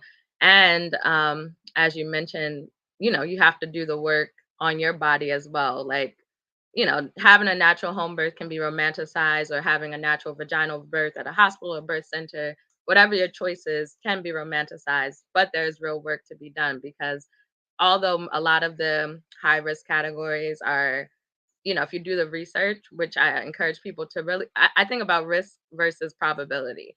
And the hospital doesn't want anyone to have anything. Like they're working with they want low risk and low probability, if that makes sense. If you look into, like, if you're an older person having a baby, really read the studies and see, like, what are the percentages of issues, and you'll find out, like, then you can decide, like, okay, I'm okay with that risk or that probability. The same goes for any of the other high risk categories. Like, really understand why that is, or why they consider that a high risk, what are their cutoff numbers, and why. And that gave me a lot of peace, especially for things like iron levels and things like that. Like, really understanding what they're saying, why they're saying it, and how each of our bodies are wildly different, and can't be reduced down to numbers. So yeah, do that work, whether it's exercise, whether it's spiritual, whether it's food. But yeah, you won't it won't work out if you just think you can go into it just so, and just because. So of course it's possible, but it definitely takes a lot of work. I say give thanks. You want to also add, Brianna? Yeah, or Oh, which one? I know. Yes. Yeah. I think it's a lot of deprogramming that needs to be done. It's like with beauty standards, right? Like, oh, you're 30-year-old, you're 40-year-old. And like we know, being Black women, you get into your 30s and you start looking so fine. And then you're so confident. And like your body, as long as you're healthy, I think you would definitely be able to have a child. But like, she was saying, you're going to have to fight for it, because if you go into the hospitals, all they're going to say is you're high risk and you're over 35, and they're going to keep, repeating these mantras to you. But I don't think, if you know within yourself that you're healthy and you're prepared to have this baby and do whatever work it takes, then you should be good. Yeah, and earlier, Omalewa had mentioned like do your research because a lot of times they're going to like say things. There's a lot of rumors, a lot of myths. So just yeah. So I think there's been some resources mentioned. At the end, we'll also do like a roundtable on any additional resources and spaces that people can tap into to, trusted spaces that you all would recommend as far as doing that research is concerned. And did you also want to say something, Afia, about Yeah, that? definitely. As far as like age goes, to me, I mean, I know practically that is something that we have to tap into. But when I think about the Black woman, I think about that whole black don't crack. We reverse as we get older. It's because it's a genetic thing when it comes to the carbon melanin, right? I feel like at the age of 35, if you're eating nourishment, that because that one of my lines of work is plant-based consulting, and just fasting, long intensive fasting. Where I cured myself from the human papillomavirus through long-term liquid fasting. So I feel like fasting, regenerating your cells, eating things that is compatible to your genetic makeup. These are the things that are going to allow your body to be like a superhero. Like literally, these superhero movies are not just movies, they're literally talking about the genetic makeup of aboriginal melanated people. So I feel like at the age of 35, if you're eating things that are strengthening your womb, strengthening your melanin carbon compound, if you're getting enough sun, if you're getting enough greens to take in the vitamin D, a lot of womb cleansing herbs, your blue vervain, your damiana, your red clover, your a Jamaican dog blood to really cleanse out the fallopian tubes, and get that inflammation and that mucus out the fallopian tubes and strengthen the walls of your uterus. These are the things that's going to make that 35-year-old body back to 19 year old body. So I just feel like it goes back into not only, yeah, the nutrition is one of the foundations, but also the what every all the sisters were saying prior before me. It's just deprogramming the mind, because you can eat great, but if your mind is still stuck in the medical field, and you're allowing them to indoctrinate you with all this fear and worries and statistics, then you're going to actually, you can't really alchemize the food that you're putting into your body. So it's a balance of both, in my opinion. Well, not in my opinions, in my studies as well. So I just wanted to like really hone that in. Like, if you're 35 and you're looking, you have a partner, you're still looking for that partner, and there's still a process, this is the time for you to start fasting, doing green juice fasting, coconut water, taking conscious crispus. Conscious crispus is a huge, that's how we conceived our son. Taking a plethora of conscious crispus, taking your iron herbs, not iron Those medicine. don't know. Yeah, conscious crispus is sea moss, sorry. One of the forms of sea moss. But taking that in, your iron, don't, like, they try to scare you in the hospitals and say your iron levels are really low and you might need a blood transfusion during birthing, or you might have a struggle with iron at a certain age, and then they prescribe you an iron, a rock version of iron, not a plant source for iron, which gives us all this other issues that we go through when it comes to these drugs. So we're talking about a lot of dandelion root, burdock root, cocoa melca. These are the things that are going to increase your iron levels. So, because that blood flow is essential for pregnancy, especially during the third trimester. So I just wanted to really hone that. Eat, fast, mental, meditate, prayer, whatever it is. Like, you got to really hone in those two things to strengthen that physical body in preparation, especially at the age of 35. Yeah. Ashe, give thanks, beloved. And I'm glad that you mentioned that because the thing I wanted to transition us into next is breastfeeding. And I know as far as nourishment is concerned, as I share like that piece of my journey in terms of just like my choices to make certain sacrifices, transitions as far as my health is concerned, focusing on alkalinity, focusing on physical health, but also spiritual health and well-being, was really the consciousness of the child, right? Once you get into the breastfeeding phase, right, that's also something that the nutrition is very, significantly going to inform. So I wanted to talk about that, but I also wanted to express that when it comes to like my journey in particular, I recently, have been acknowledging, right? Because just the multi-layered healing process. As I mentioned, the abortions, it's abortion and becoming impregnated, right? Being pregnant and removing the life is something that is very traumatic, um, not only to the womb and your physical body, but your emotional body, your soul body. So it's a multi-dimensional healing process. Depending on, different levels of consciousness, there's a different types of approach. Because for me and my nature, like it's really about like going in and feeling the pain, because I think that that's essential for healing. As I began to do that, the most recent layer that I've peeled back is actually through Netta, the divine, just aligning that the first partner that I had reached out to me and found me recently, which I had intended. I kind of willed it in because my womb is now in a state of preparedness. And at this point, like there are literally ancestors lined up, like I'm telling you, like lined up. So it's just a preparedness that my womb space has, but it was like a getting there, right? And getting there, I had to attract the opportunity to clear, the blood on my hands, particularly with the brothers that that conceived the child with me. So this first partner because the first time that I had sex was actually the first time I got impregnated. And that pregnancy, I had actually started lactating.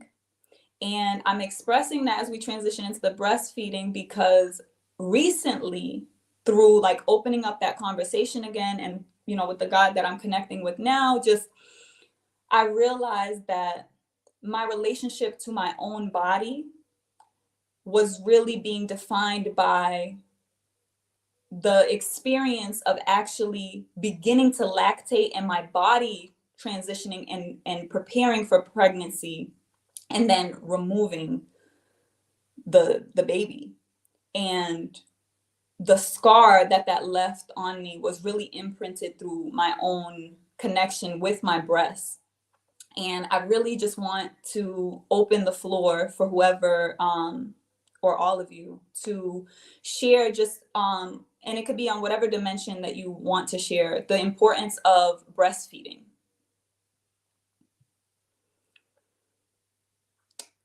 Anyone want to go first? All right, Afia, you got the mic. Yeah. I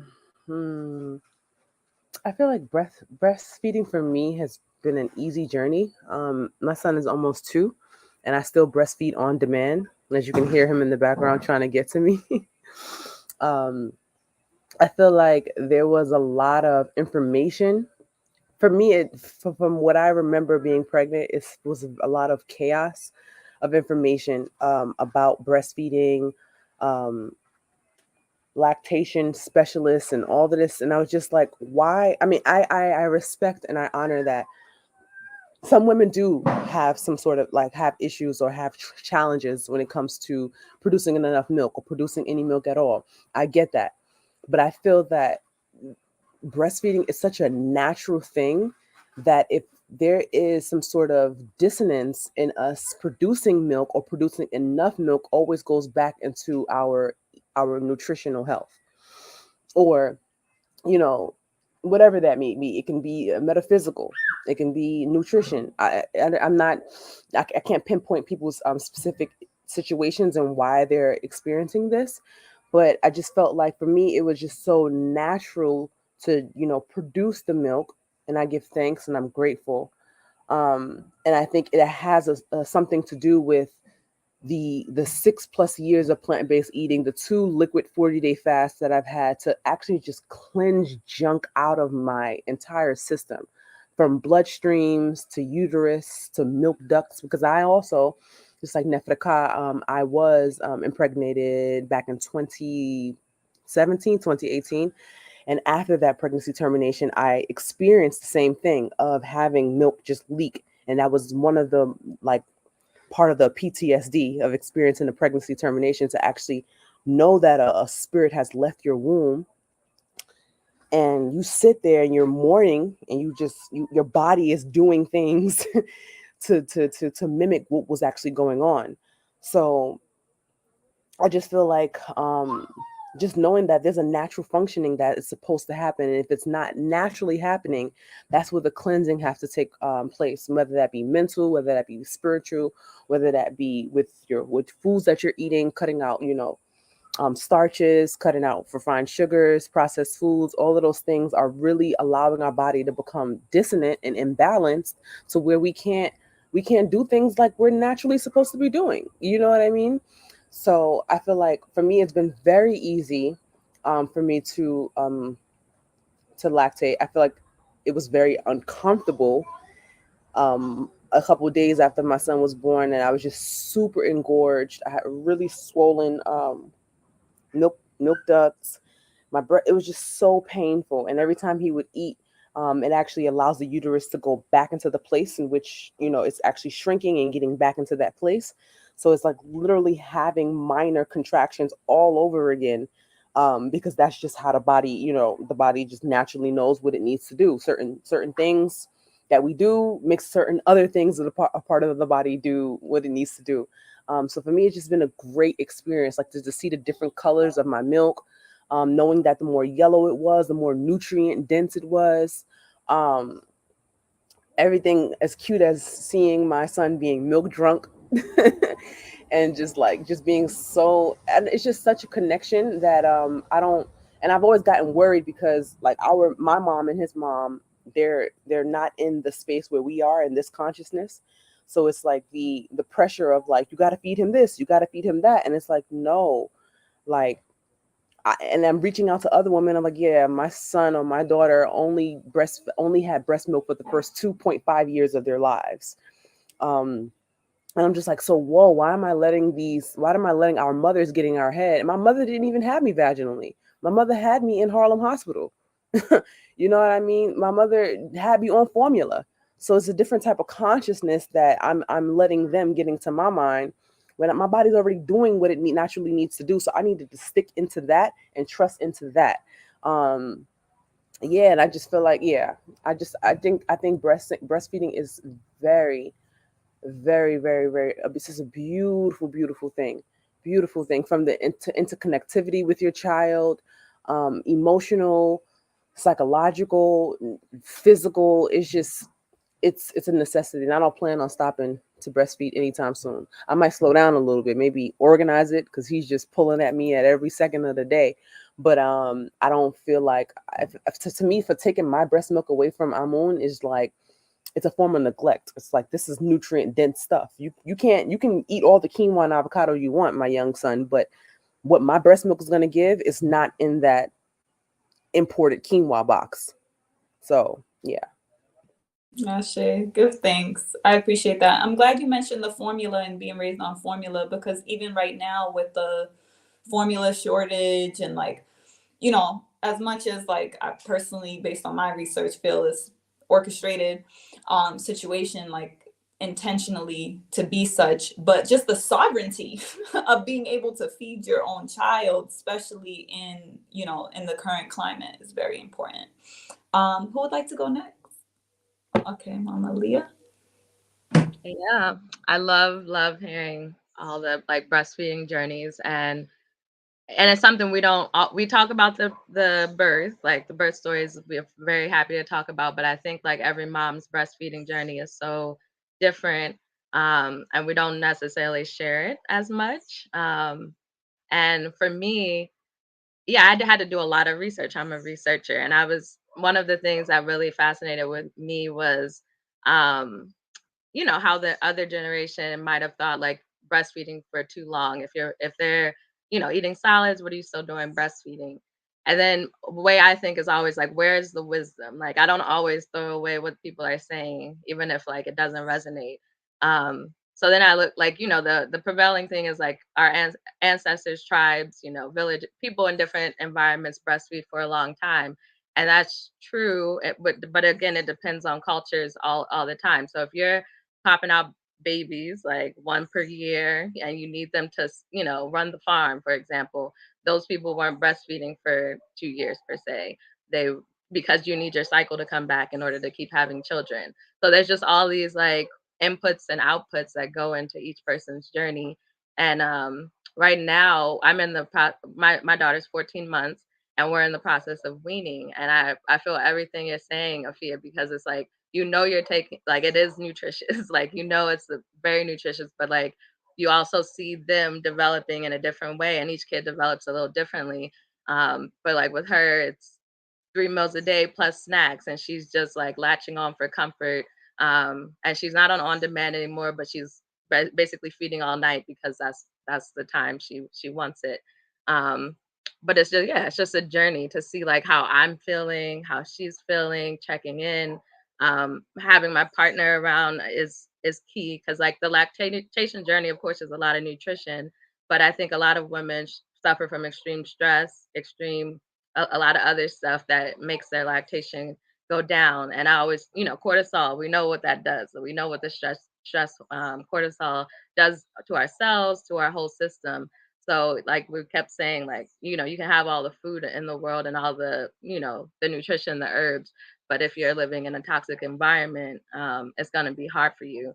And and it's always hard for me to like really help moms in that case because not everyone can change their situation. But I think it's just key to be less stressed. Like the one breastfeeding issue I had was at 3 months, and it freaked me out because my mother stopped breastfeeding me at 3 months. So I was like, oh, okay, this is a cycle we got to break. We got to get past this. And of course, my mom was like, oh, 3 months, you made it this far. That's fine. Like, she's fine. I was like, absolutely not.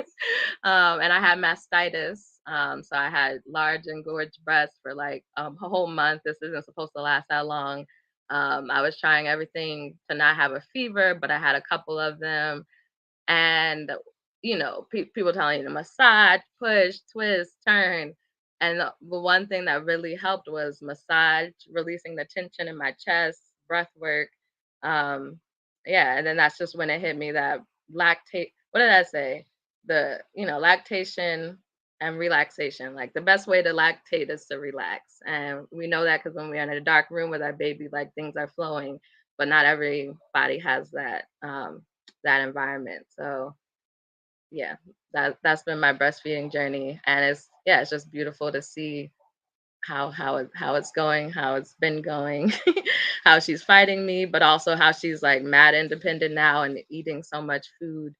Um, and the nutritional game of how do I, because I do recognize the massive nutritional value of my breast milk. So how do I plan her meals that much tighter so that she is getting other stuff, and she's still getting my breast milk for antibodies and immune support, but not necessarily for the nutrition as much. Mm-hmm. That's true. Good, thanks. Yeah, and it makes me just think about like the unity of it. With the breastfeeding, it's not as obvious, but the thing that came up for me as you were sharing was just like the cultural aspect. Because there was a sister, I actually didn't know about this until like a sister friend. Um, she was actually lactating and was not pregnant, and like in her connections and research and elders found out that that's something that happens. And traditionally, if we were not in a colonized state, or pre-colonially, that there, and even some cultures that are not indoctrinated in that way, they have systems in place where you actually have women who do lactate, who are not pregnant, and they nurse other women's children who are not, you know of mothers who are not able to, for whatever reason. And just thinking about just that village dynamic of just like being able to nurse other women's babies. And yeah, I don't know, that's something that came up for me very strongly as you were sharing, and I appreciate the relaxation and lactation. And I remember on Malewa, you had mentioned something about breastfeeding as well, just like some science around it. I was wondering if you could weigh in on the conversation about breast.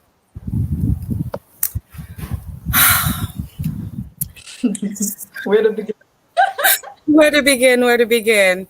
Well, again, I have a 19-year-old daughter as well as a 10-year-old. That was before the smartphones and, the beautiful home birth stories and the water births and the kingmen. And everybody does not have those experiences.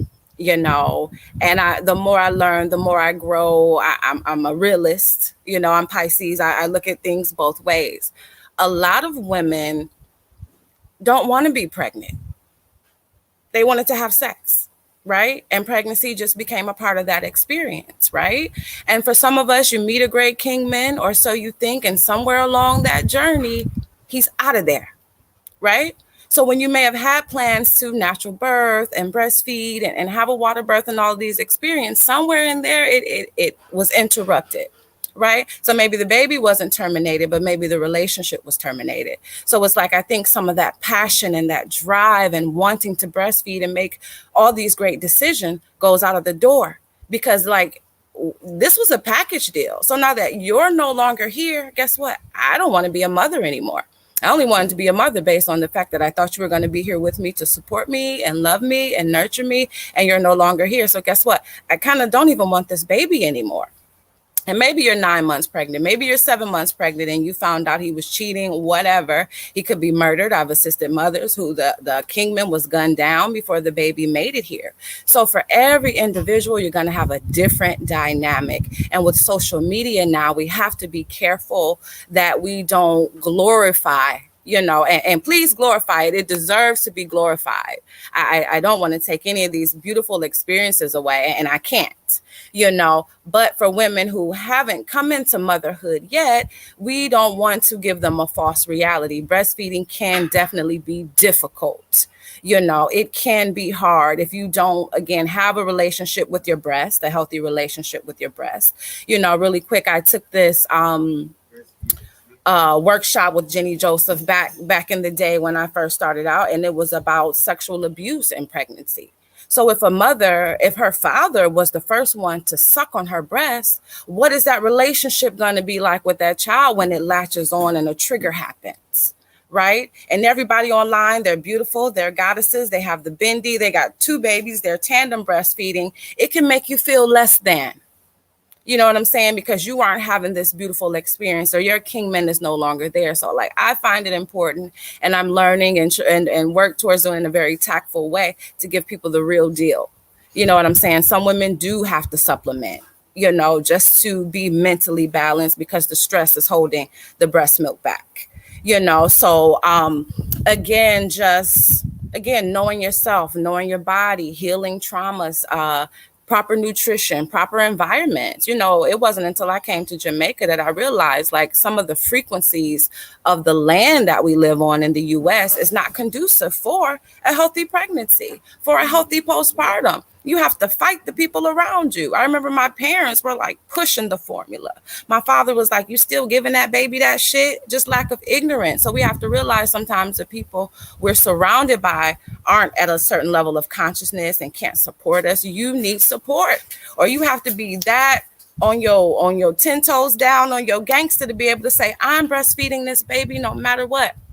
I'm willing to make certain sacrifices. My nipples are cracked, they're bleeding, I'm engorged. If you don't have any kind of support or education around you, it can make you quit.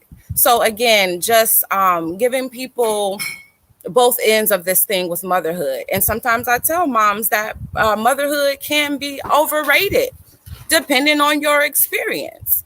So again, you have mothers that want to be mothers strictly because of what's happening on social media. It's like a home birth and water birth. It's been edited along the way. You may not know that particular brother ain't been around the past 7 months, and now he just walked through the door 30 minutes before the baby starts crowning. But the way it's cut and edited, and we got rose petals and we got the candles and we have the sage, it's making people want to have a life or an experience that may not be exclusive for them. So then what happens with the mental and the spiritual and emotional health along the way? We're typically, some of us aren't available to answer those questions for families when shit goes the other way. Again, or if you live in a food desert, it took me to go to Orlando to learn about the food deserts. Many moms, like some of us, we can go out on in the yard and pull fruit off the tree and be nourished and nurtured. The food never touches another hand, right? Rinsed off by the rain, kiss it to God, or whatever, and we have that nourishment. Some women are getting gas station food and chips and Doritos or honey buns like I was, and wanting to breastfeed my baby. And the guy at work somewhere, your mother away, and you don't have the proper nourishment and education and support that you need. So that's why I say, for women who haven't had babies, make sure that this is what you want to do. Make sure you have someone that supports you, and realizing that no matter what happens around you, you're responsible for that child, and making the sacrifice and being all that it has to live off of. Again, you mentioned the formula shortage. It's all bullshit. Right? So we can't let the government, you can't watch television half the time. You can't let them dictate your experience. Motherhood is an inside job, and outside of that, again, your family and your support and the environment around you as it relates to breastfeeding, because it can be difficult. Do you have to go back to work? Do you want to leave your baby after 6 weeks? Do they have a place for you to pump? Can you afford a pump? Were you on top of your documentation through the state to be able to get a breast pump? So it's like we have to kind of be more, I think, a little bit just more grounded sometimes. And everybody just doesn't share the same experiences. I know if I could go back, I would definitely do it all over again, and be more educated and have the right support. But again, my personal experiences helped me to serve women better. So there's part of me that wouldn't change it as well, because I needed to go through this. I needed to eat the honey buns in order to educate grandma and auntie and the father. I assist the men in catching their or receiving their own babies. So even all of these things are very important. A man may not know how to support you during breastfeeding, so it's just a lot of education that has to happen in a lot of areas, a lot of awakening, a lot of healing that needs to happen, because you may want to breastfeed and your man may not want you to. And I know it's off topic, but even let's say circumcision. Right? Your king may want your baby to be circumcised. You get the baby circumcised, and when he was latching beautifully, he's no longer latching anymore. He's screaming and hollering, and his spirit has been interrupted. So it's like when we're dealing with birth, it's so multifaceted. Even like, I'll say this real quick and I'll finish. It's like the plant medicine. Some of us have these grandeur experience on the mushrooms and other entheogens as well. And we want to say, hey, take these mushrooms. This is what happened for me. But guess what? Somebody may take it and don't have those experiences at all, or have a 360-degree experience from what you have. Now what? When they're looking at you, when you were the one who encouraged this beauty, this, enlightenment, when that may not be that person's experience, or it may not be in that particular time as well. Breastfeeding may be difficult with the first child, and it may not on the third, so allowing ourselves, like I always say, make room for the unknown. You know what I'm saying? With breastfeeding and birth and pregnancy, I always recommend to my families, just take it one day at a time. You don't need to hear everybody's birth story all the time. It's good to be poured into and encouraged and inspired. I got it. Trust me. But at the same time, you don't want to overinflate, or, like I say, take on somebody else's experience and their journey, and it's not yours. And now your ego is in the space. Now your spirit is unsettled based on someone else's experience. So again, taking it one day at a time, trusting your own body, trusting your own birth, talking to your baby. Many people call me and ask me plenty of stuff, and I say, did you ask your baby? Did you talk to your breast? Did you touch your breast? Are you having these communication with the self over Google, over, asking other people their experiences? So again, just, I don't know. I hope y'all understand what it is that I'm trying to communicate. Yes, absolutely. Good. Thanks. I appreciate it so much. it's my aunt, right? We have to be in truth with the situation. I'm so thankful for your journey being exactly as it is, because as you said, you're able to do the work that you're able to do and contribute the perspective and the insights that you're able to contribute to the conversation and just move the energy. I think that so many things you said, so important, powerful. But yeah, just ultimately be honest with yourself. Go inside. That's the only way out is through. You have to go inside. We did a conversation for those of you who are watching on social media. Think beyond social media. We really have to deal with how unhealthy social media and just like the echo chamber, as well as just like the algorithms and all these different things, can really skew your self-perception, but your perception of the entire experience of life. So that's very, very dangerous. You really need to have a strong relationship with yourself. I do think that that's one of the things that's been encouraged throughout this entire conversation that I'm just thankful for, because that's ultimately, because you think giving birth is another child, but we have to remember from our African-centered perspective that the collective is personal, everything is everything, and we can be an individual and see that everything is a reflection of us, but it has to start with in ourselves. And I just wanted to allow Brianna, if you wanted to express anything about the breastfeeding, and then what we will talk about, because you mentioned the mushrooms, and I do want to make sure that in closing that we at least touch on the plant medicine in relation to birthing. Yeah, I just wanted to echo what she just said, just like knowing your circumstances and allowing yourself, like if you do need to use formula, to not have so much shame around it, because I believe that's a big thing. Because of my trauma of my baby being in the hospital for the 2 weeks, I struggled with breastfeeding. And I also think because of my trauma with like sexual stuff, I like I had a problem with being touched, and I didn't want to be touched all the time. Like having a baby, they're already all over you all the time. And then that extra breast touch, which I think I'm still struggling with now. He's not breastfeeding, but he still like touches me in that area. It feels very uncomfortable for me. So even though I did plan on breastfeeding, it just didn't work out for me because I was stressed, and you can't breastfeed when you're stressed. And I don't think I was eating healthy enough. I didn't have a like postpartum doula, which I wish I had, to like make sure I was like eating what I needed to eat. Sometimes definitely when you're the only person taking care of your child, you forget to eat, you forget to do anything outside of take care of your child and rest, because like for the first month or 2 months, that's all your body can really do. Like it takes a lot of energy to do anything outside of just taking care of your baby. So yeah, that's pretty much what I wanted to say on that. As far as microdosing, um, exactly like she was saying before me, like it could be a beautiful experience for someone and it could not be a beautiful experience for someone else. You got to make sure you have a safe space. Because me and my partner aren't together now, like I was triggered a couple of times by him, but because it was just a microdose, it allowed me to just go deeper into the trigger. And because I know how to like ground myself when I do get triggered, um, to process what was going on a bit faster. And also, I was using my microdosing during my therapy sessions, which allowed me to go leaps. But then I told my therapist, and she didn't like that, so I stopped doing it. But just to have someone to talk to actually like, just give you therapy essentially, or just to help you kind of ground your thoughts in a way, is a wonderful practice.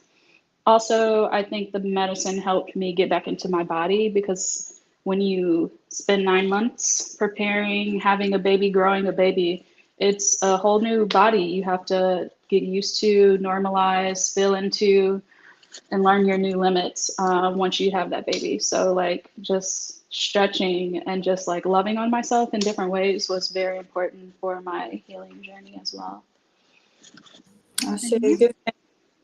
Yeah, and I think it's important for people to, tune into the opportunity that any triggering allows for healing. Because sometimes I feel like with the the mental health narrative that's like put on in like the safe spaces. It's just a lot of like running away from triggers as well. So I think just having the the perspective that it is an opportunity, and nothing, trust your life. I just want to say that too, like trust your life. Like nothing, you're not going to align with something that you don't have the support for, and usually that support is within you. And if you don't have it in you, honestly, that's the divinity that we are. You have it around you. Everything that we need is inside or around us, and we have to begin to trust that, trust our lives. So yeah, give thanks. Coming into the plant medicine, which will be our closing note. As we go into the plant medicine, we'll do like one last lap if there's anything, any resources, and then I'll also share everyone's social media so that the people watching can connect with each of you personally.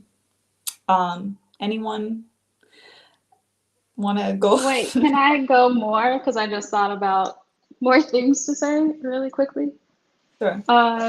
Okay, so the reason why I started my plant medicine journey is because I was experiencing some really severe postpartum depression. And because I was technically living in a toxic environment,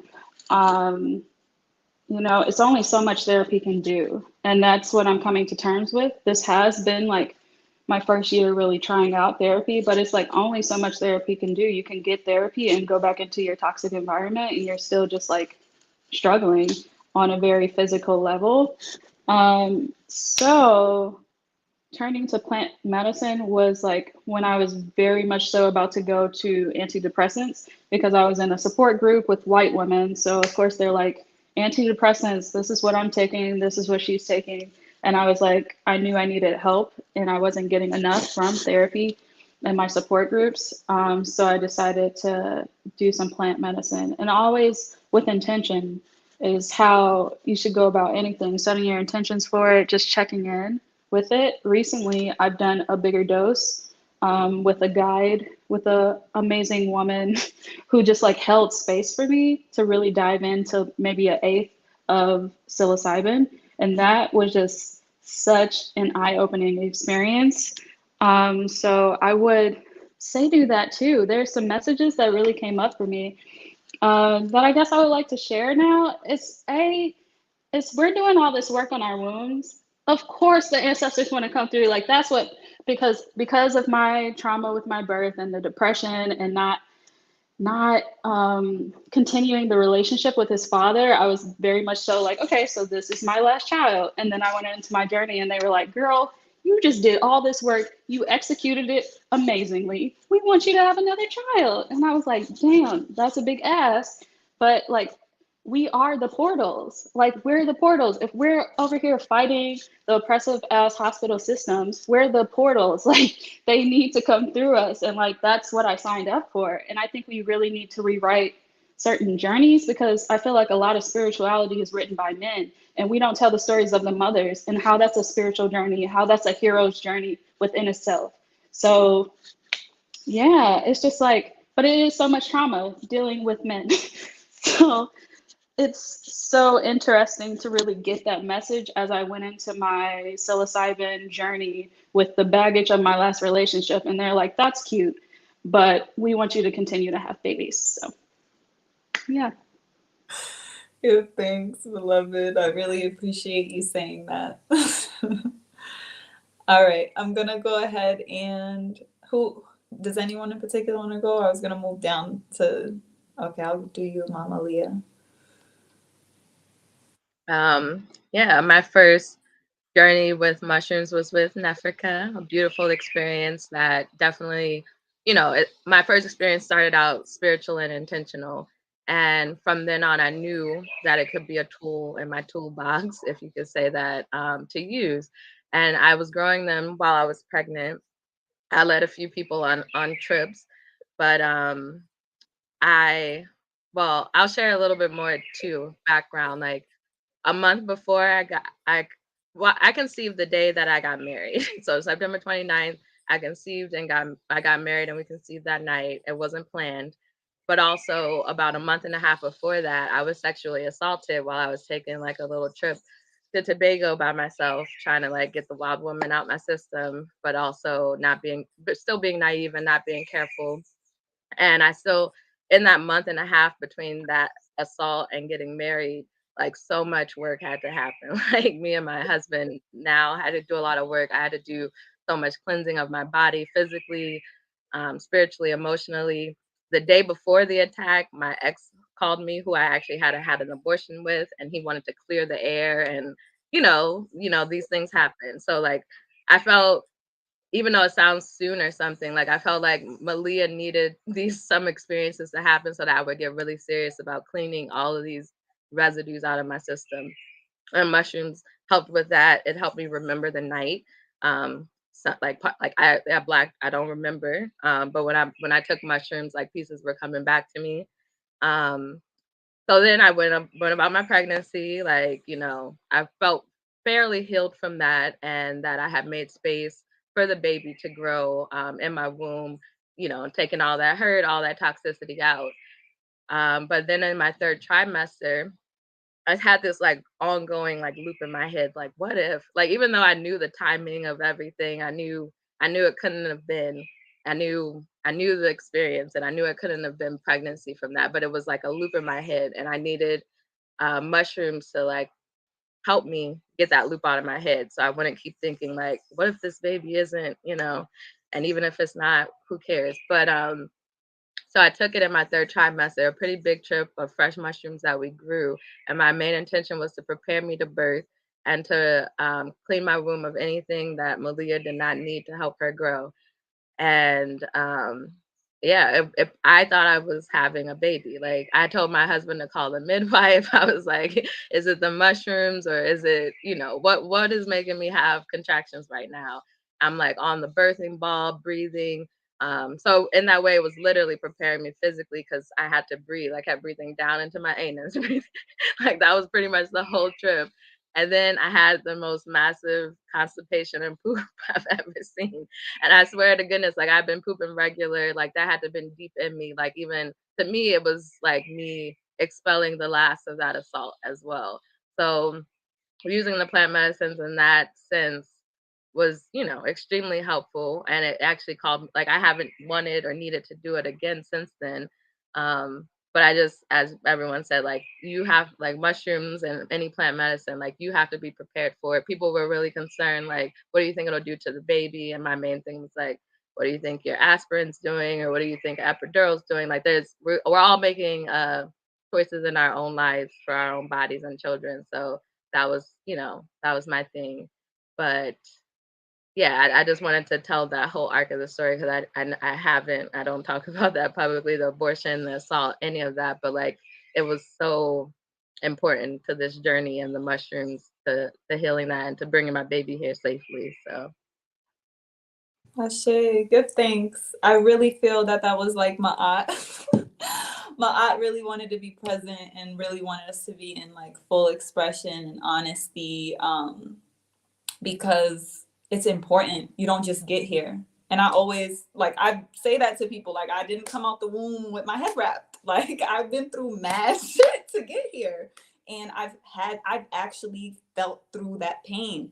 So even when you're talking about your journey and all of that, like that beautiful story in this life, it wasn't without work. And that's the other thing. The more work we do, the higher, and remember, not from that Eurocentric higher is better, but just there are levels. The higher level experience, that continuation gets to continue off of, because as we know, we've recycled so much from our parents and we have to deal with that trauma. And I feel like, my work being so deeply around spiritual healing, and specifically that sexual healing, I just really, really want to emphasize the importance of really working through the fact, yes, as Brianna said, we are the portal. And remember, we're the receptive energy. So all those experiences that we've had, metaphysically, we're still attached to a lot of energy. And it takes a lot of conscious effort and work to clear that. But a lot of times, even if you're not being conscious of it, your life directs that. You see how this person just called you, how I told you the first person I ever had sex with called, like, finds me on Instagram, like on Tehutima, like, how the hell did you find me? But it's just like your life is going to make sure, because it's like everything is, it goes back to just like, I want to call in some of the ancestral energies just to also share my wisdom and be able to offer what I feel that I have to the conversation from, the moderator standpoint. There are three energies, like a trinity situation that happens in, I'm just going to add back into the stream. So there are three energies in the Kemetic spiritual system that work together specifically around childbirth. Shai, which is the energy of destiny. It's an active energy, so a masculine energy. Meshkenet, the birthing house, which is also like the energy that brings forward like that natal chart, like when does this child come in, and works together with Shai, the wheels of destiny, to weave together, because it's all written in the stars, right? The destiny of that child, including the karmic reality of why we experience what we experience, based on all the previous choices and decisions that we've made, whether we're conscious of them or not. And then it's Renenet. And Renenet is actually the energy of lactation. She is plenty. She is abundance. And these are the three energies that work together and orchestrate the birthing process. And I just wanted to offer that as just, ancestral sacred wisdom in terms of energies that do come together, and seeing how all the energies are woven together to create the experience that we have when it comes to birthing. And I'm glad that you came back, because of course we have to have the entheogenic midwife talk to us about the plant medicine. Did Afia go? Well, no, not yet. You want Afia to go? Oh no, I just when it went out, I didn't know if I missed something. I wanted to hear her share. I definitely want to start by saying that mushrooms aren't the only sacred plant medicine. We do have cannabis or ganja. We do have, the herbs and things that grow in our environment, flowers, one of my particular favorites. And my first sacred plant medicine was aromatherapy as well. So we can't forget about those sacred plant medicines that we have access to and that help us tremendously as well. As far as the mushrooms go, they predate humans, they predate language, religion, all those things, and they come with the primordial energy. They've helped me to tap into my primordial energy as a woman. So they are an excellent tool, as the sister said, for your toolbox, and they just and speaking of detox, this is a detox summit conference panel. They detox the spirit. They detox the emotions. They detox the body, grief, a lot of energies. They assist us with the ego. That ego needs detoxing too, So we do have these plant allies to assist us on our journeys in the preconception space, clearing up spiritual blockages, generational curses or traumas, and also pulling through those ancestral and spiritual gifts as well. Some of us haven't even tapped into our spiritual gifts before we decide we want to get pregnant and be mothers and, all the wonderful things that we are. So using those plant medicines again to assist us and keep the path clear, strengthening our discernment, and tapping in, because again, we're so often operating from the conscious mind that we forget about the subconscious mind and the programming and some of those old bones and skeletons we've swept under the rug and have forgotten about. So it helps to implement plant medicines in a consistent way, again, of course, being spiritually led. So many stories, because I work with, that's what I've been working with for the past 9 years is, again, families with the plant medicine, preconception all the way through breastfeeding, And like the sister said, people are like, well, is it safe? And oh my God, you mean pregnancy and mushrooms together? But yeah, we're getting epidurals. We've been already, our babies in utero are introduced to morphine already, from the sonograms and just again the projection of doctors and other people. You have to have a modality to be able to cleanse from all of that spiritual pollution. We pick it up from social media. So oftentimes we don't realize that our babies, our cells, our bodies are consuming everything that we come into contact with. So we have this divine tool when used in several different capacities to heal, to assist us in healing, keeping ourselves cleansed, clear, go into the womb and see if there's any fibroids or what they're communicating, or other diseases of the wombs and our breasts, just any sexual trauma that you may not even know you've experienced as a child. So with that medicine, preparing yourself to be opened up in that way that you've never been opened up before. Having people to sit with you if that may be what you need, but there's certain levels to it. Me, where I am now on my journey, when I seek God, I don't need nobody there. When I do that deep down work that gets real filthy, that gets real nasty, the parts that we don't want to share with the world, be it abortions or sexual trauma or the dirt that we've done, or even with our ancestors, sometimes other people can cause blockages. The medicine may not allow you access with those people in your company when you need to do that work for self, just like birth. That midwife, it appears that she's doing certain things, but she's not. These are characters in our stories. So again, utilizing the plant medicine and their magic, their wisdom, they are one of our ancestors as well. So when we're calling on the ancestors and certain elements, we can't forget that the mushrooms are here, again, as allies to assist us as well on our journey to see that partner more clearly. So I recommend it with people going into relationships, using it as a rites of passage, coming through divorces, hysterectomies, abortions, just all these things. I introduce it to my children. So you'll find along the path when your children need to be introduced to, be it through breastfeeding in utero, or when your daughter gets her first blood. I've introduced it to my children when they get their first blood as well. And these are what these tools have been used for indigenously as well.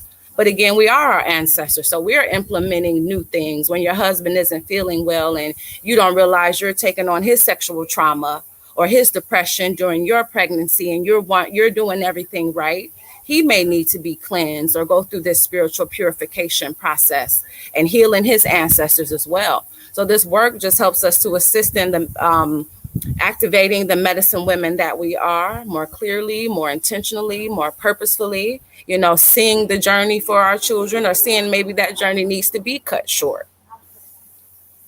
And again, not being afraid to use the higher doses of medicine too. My kind of niche or niche in this work is psilocybin, plant medicine, and pregnancy. So for me, they're one and the same. So I deal in the higher doses because we know there's no little bit of pregnant, there's no little bit of birth, like it changes you. So I work with the doses that assist in people really transforming and rebirthing and resurrecting themselves, or just, almost like giving birth to yourself for the first time. So again, I do work as a assistant midwife, but also as far as entheogenic midwifery is for those who are giving birth to themselves. And sometimes that takes several times as we grow and go through things and come into different levels of consciousness. So yeah. Okay, good, thanks. Actually, I'm so glad that you mentioned the high dose mushrooms, because I remember Mama Leah sent me this video years back of Baba Kalindi on high dose mushrooms, and that was really, really significant. And just don't be afraid of nature. Like, we really do have to detox those ideas and things, because it's just like the trust that we have for these systems that we really shouldn't trust. And then when it comes to nature, there's a relationship that really has to be healed to nature. So it depends on where you are in that journey, because for some people it may be easier to lean into the plant medicine than others. But trust. And really quick, Mm-hmm. I'm sorry, I just want to add, using it as a tool to redefine motherhood as well, redefining birth, redefining family medicine. We're going to everybody else, but when ultimately we have to be in tune with what we need and what our family needs. I've been gifted the opportunity to work with elders as well. One of my last uh, young ladies that I work with is 81 years old. So it's so much bigger than us, even in the birthing space. Again, our ego kind of has us in our own space, but this thing is so huge, you guys. So again, like the young lady cultivating her own medicine, it aligned perfectly for her situation and cleansing the portal for her child to come through. I love hearing these stories. So again, just tapping into our, again, that medicine woman aspect of what we are. Nature is here to support us in every way possible. Ashe. Ashe.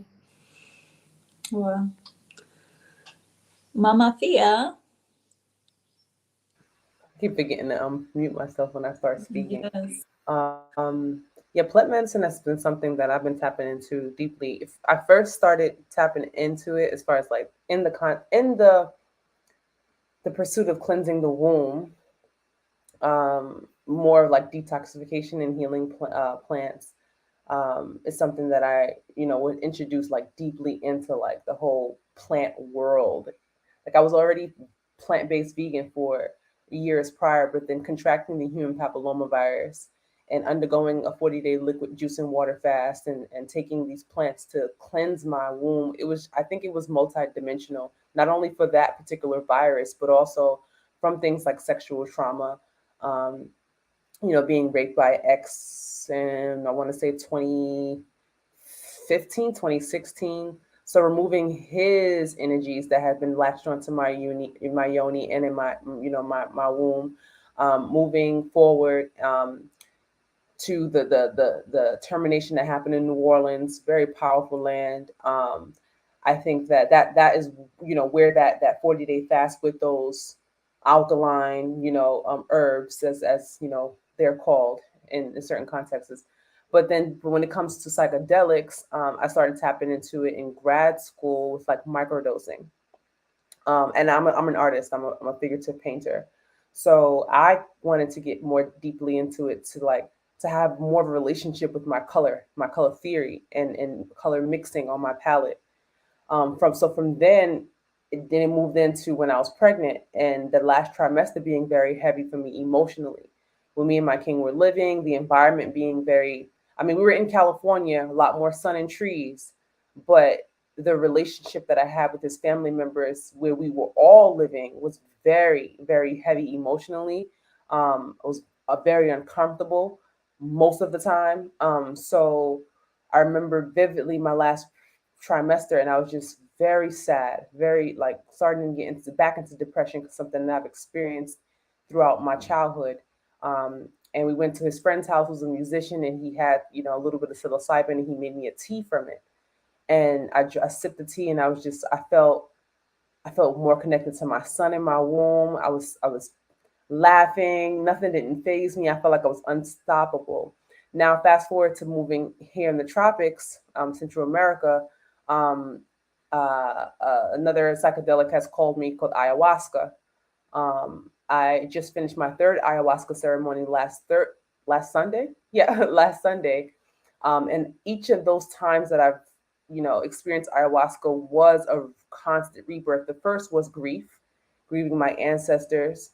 Um, and a part of that, in the context of like birthing, I felt like a lot of my grandfather particularly was trying to come in through the spirit of my son, because he was just suffering from a lot of ailments. And with my practices of plant-based eating and plant medicine, I tried to spoon feed them this lifestyle, but it just did not work. So him coming in, the ancestral connection in my first ayahuasca ceremony, of just them saying, well, I should have listened to you, or still kind of in doubt, as they were one foot in the spirit realm, one foot in the physical realm, as my grandmother was transitioning. It was just a lot of grief. The second experience was shadows. So one thing I love about big dosages or heightened psychedelics is they really reveal every single part of you. And a lot of people are not ready for that. A lot of people, they want the fun and the vibrant and the mandalas and the beautiful colors of the trees. They want that type of experience, but that's not balance. We have to see our shadows.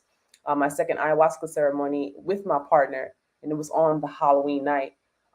It literally showed me every single shadow and it gave me a face to put it to a physical entity, which was very frightening. But it also showed, oh, that's a part of me. So it's not about. I mean, I don't want to reference Disney movies or Pixar movies, but the movie Turning Red is a great example of not in that context of a movie. My son loves the movie. It's not about putting the red panda away. It's about embracing the red panda and knowing how to use that red panda, that shadow, that dark entity into your greater good, where it's not destructing yourselves and others.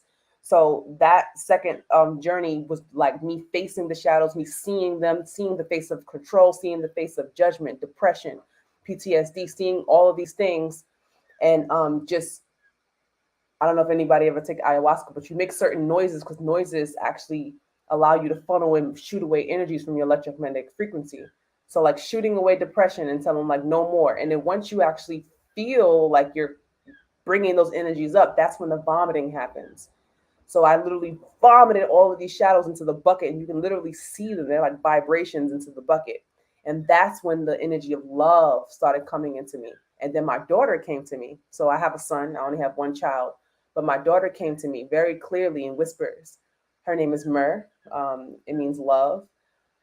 So she just came to me and just like, see, mommy, this is what I wanted you to do. I needed you to release that so that you can actually tap into the love frequency, tap into a new person versus Brianna versus Afia. This is why I call myself Afia now, because it's a rebirthing process. And then my last ayahuasca ceremony was literally about release. So still holding on certain traumas, whether that be some traumas me and my king has experienced to our relationships. Um, just various things. It's one of my challenges is release and letting it go for good. So ayahuasca has literally taken me through this journey, to reveal the shadow, to reveal the depression, but also allowing me to not only reveal it, but to also Mama Aya will speak very loud to you. She'll tell you what you need to do and exactly what you don't want to do. You don't want to listen to her, she's like a grandmother, like literally. Same thing with rape. For those of you who have experienced ancient tobacco, yeah, is it tobacco? Yeah, ancient tobacco from like the Amazons. It's a powder substance that they blow into your nose before you actually take an ayahuasca. That opens, decalcifies that pineal gland, and literally opens you up so that you can take in Mama Aya. So rape is the masculine grandfather, Aya is the feminine grandmother. So you got two elders, like these these ancient rainforest elders that's like on one shoulder, and they just pulling you through and but also holding you at the same time. And throughout like psilocybin microdosing, with me being pregnant, while I was pregnant, I actually just embarked on a 3 month journey of microdosing. So I've always microdosed with like zero point 0.5 to a gram. I might get some really great dried mushrooms from here, from the jungle. But I've actually connected with a woman named Jessica who's absolutely amazing. She's going through psychedelic, like a small psychedelic academy, and she's working with me with Lion's Mane and psilocybin together. And I'm on day 4, so this is going to be a 90-day. So you basically take 3 months of the microdose, you take a month off, do integration practices, and then you do another 3. So it's literally like rewiring the brain neurons. So depression is an illness. It's a deactivation of certain neurons, especially as a mother dealing with postpartum depression. Um, just decoding the whole ideology of, oh, okay, I got to go back to work after 6 weeks. So I'm decoding all that trauma from my mom, my grandmother, because I went from a career woman, a classroom teacher, to literally staying at home and being responsible for cooking, cleaning, um, homeschooling my son, then breastfeeding. It takes a lot on the body, and it also can go into the mental aspect of it. So this microdose is literally allowing me to really like give me the energy I need, but also to basically just neurologically screw, I don't know the word to use, screw back those disconnected and those damaged brain cells from all of the traumas that I've experienced growing up in the projects in Harlem, growing up with the emotionally and verbally abusive stepfather, being raped, being impregnated and abandoned. You know what I mean? Like there's so many things that we hold. Then the pregnancy termination. So all of these things are stored in that root chakra, in the womb, and these medicines are allowing it to reveal it to you, bottle that shit up, and then just throw it out, whether that be physically in a bucket or just through meditation and allowing it to circle up into the crown chakra and back out into the in nature. Because nature, she will accept everything. Go to the water rituals, talk to Yemaya, ask her to take all of your things. Make sure you bring her some fruit. Don't have her do the work and you ain't giving her nothing in return. And just, doing that work. But still, like psilocybin and DMT are absolutely phenomenal, and they scare us away from all of these medicines because this is part of God. This is for us to rebirth ourselves and get out of what the freak we've been through as Black people, a Black woman on this planet. So I think that if anybody on here right now is pregnant, any woman on here that on pregnant, or thinking about getting pregnant, or just have children and going through these things, and you're afraid of the plant medicine because of indoctrination, this is the message for you to tap in. Seriously, it's a beautiful experience. I do not regret it at all. Ashe, good things. Yes. Such a powerful exchange. I also feel to add, like, again, you had mentioned the primordial essence of a lot of different plant medicine. And I think that it's also like the past life experiences as well. That a lot of things that don't make sense to us, coming back to like the energies that I mentioned earlier, like shy being the wheels of destiny, and thinking of the wheel being the continuum, right? And sometimes we don't really comprehend why we're experiencing certain things, and it's that beyond this life as well. And I feel that the plant medicine is really, really the best gateway, to be able to expand into, or I should say, out of time, right? And just tap into eternity and that eternal essence that we move within us in this life. And that's very liberating as well. So I just wanted to also add that. And I wanted to, I do want you all to think about the resources and things that we can share, or any closing notes that you want to impart. There's just one question in the chat that I want to actually direct to you, Mama Omalewa, because I think due to what you shared, you might be the best person in the interest of time. I had my first baby at 41 last year by a C-section. I'm pregnant with my second, due in February. Congratulations. Any advice or comments about a natural birth after a C-section? And honestly, if anyone else has anything to add to it. Natural birth after a C-section can definitely be done.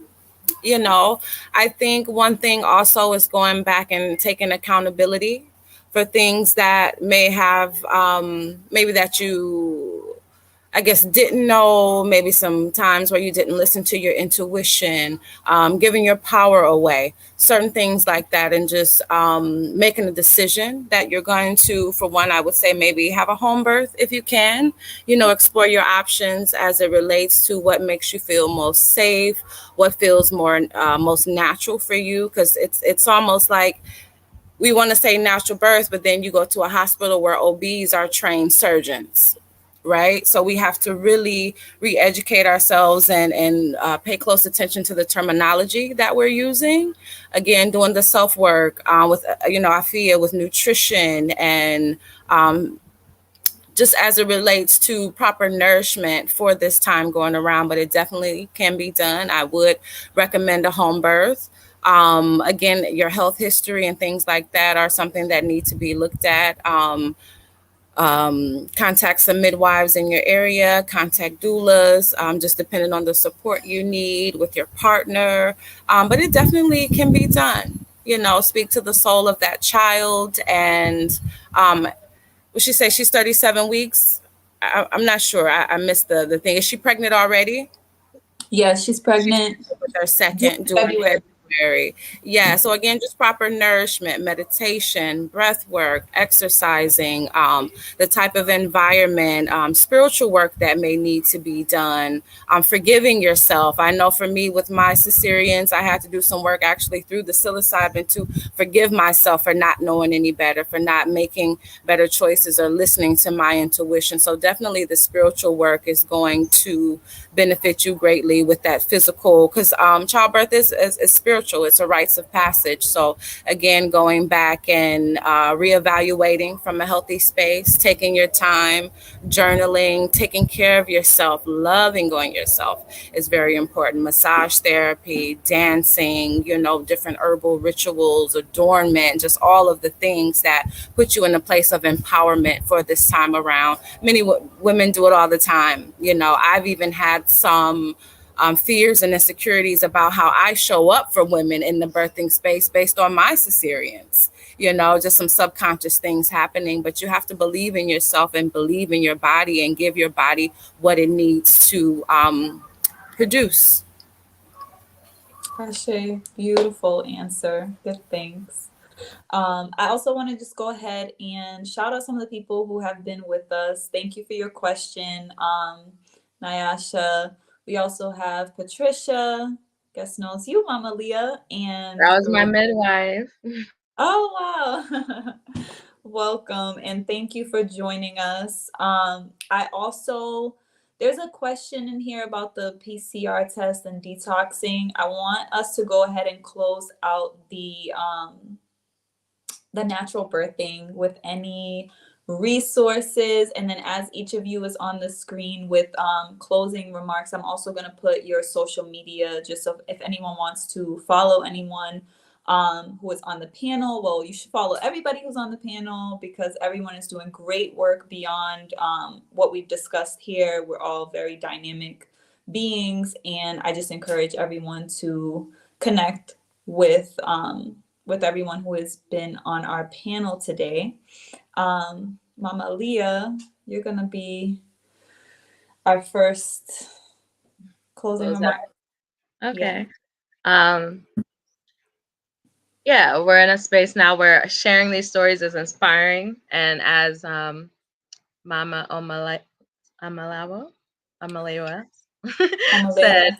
yeah, we also aren't speaking for everybody. And I'm curious where we create the spaces to speak to everybody, but also, yeah, lift up our experiences. It's just an interesting place to be right now because yeah, you don't want to be someone's stumbling block, and you also want to share your experience. And yeah, but there's discernment there, and that's something we're all learning.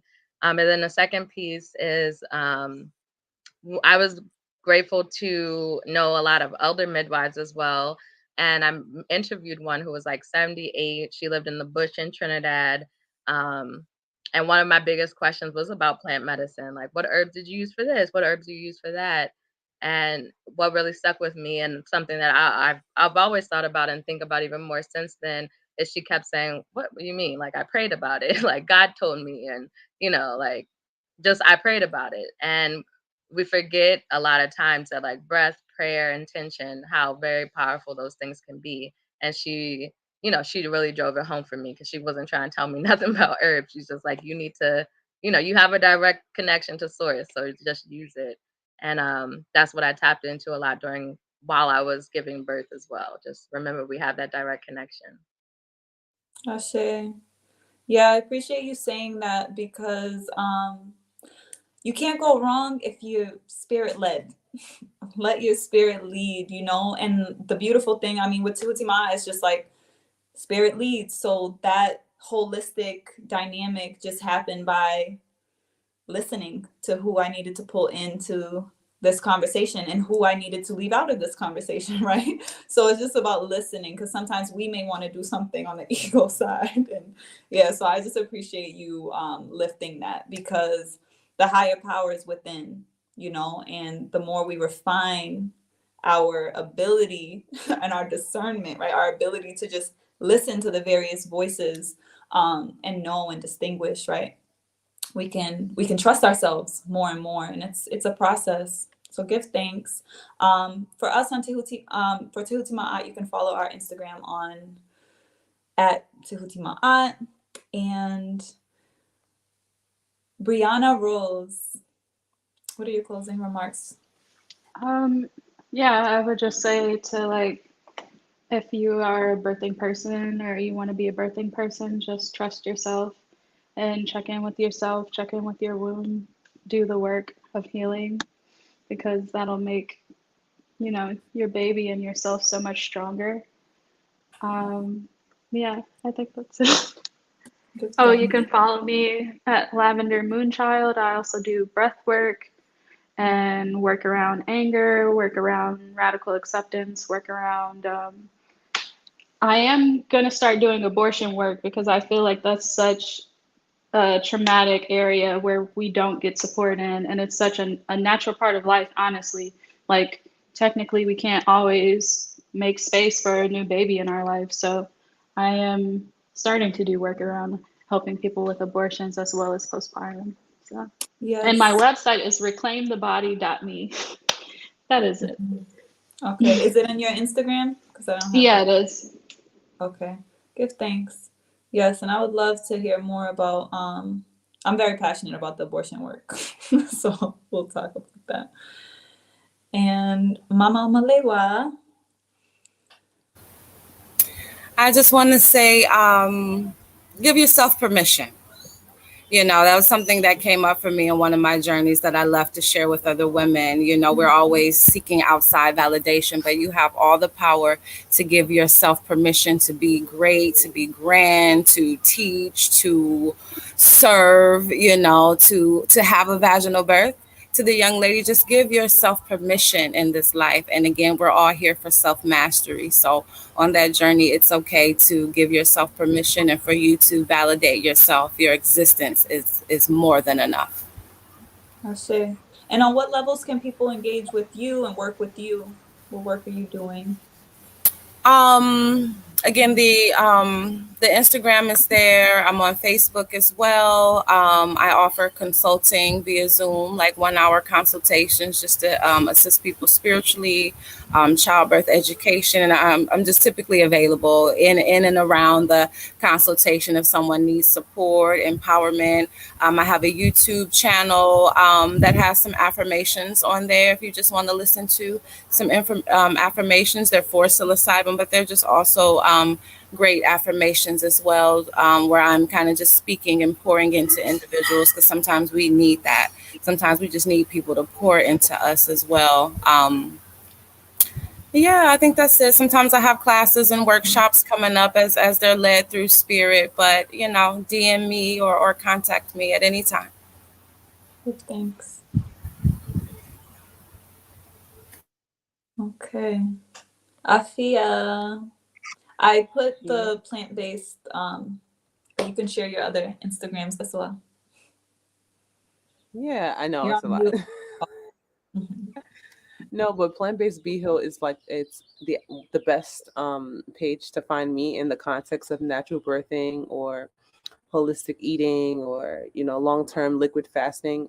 Plant-based underscore Bee Hill, where I do offer consultations in regards to transitioning to a plant-based or genetic eating or conscious eating lifestyle. Um, I also coach people through long-term fast to heal. Be careful with terminology. To heal certain, illnesses, diseases, and things of that nature. As I, went through that process myself with the human papillomavirus. Um, Same place you can find like some of me and my king. We have our family establishment where we offer some of these prenatal compounds that actually went from my journey of having a low iron level from 7.0, and my midwife saying I might be I'm falling in the risk of actually getting a blood transfusion, and I upped the amount of herb, that compound that we've created, from, taking 8 ounces a day to 32, 64 ounces a day, and jumping my blood levels for three points in like a week, So all of those things are there. Consultations are there. If you're interested in my art, I also heal through my artwork as a nude figurative painter, and that's B Hill Artistry, BHILL Artistry. My website is there. You can see all of my international art exhibitions. Exhibiting my art as a nude figurative painter, and as an teaching artist, where I teach art, and I've taught art from Jamaica to Ghana to New Orleans to New York, and yeah, so that's where you can find me. Thanks. I want to give thanks to each of you once again, and share our collective declaration for Tehuti Ma'at, which is: our commitment to true liberation will succeed in unity, oneness, and connection. Tehuti Ma'at is committed to embodying what it means to be cooperative, what it means to work in collaboration and move towards unity in all aspects of our programming and our work. And I just want to encourage anyone who is tuning in right now to consider joining the militia. The Tehuti Ma'at militia is a commitment to service, because Tehuti Ma'at is a community service. It's a revolutionary instrument. We've been operating for 8 years, and we really have to move into a more sustainable, and I mean that by the actual meaning of the term sustainable, approach to being able to do this work and take it to the next level. So I really want to encourage people to join the militia, because it's a way to support the work that we're doing, so that we can bring more people on board and move out of a volunteer driven institution into a space where we can be employing people to do revolutionary work full time.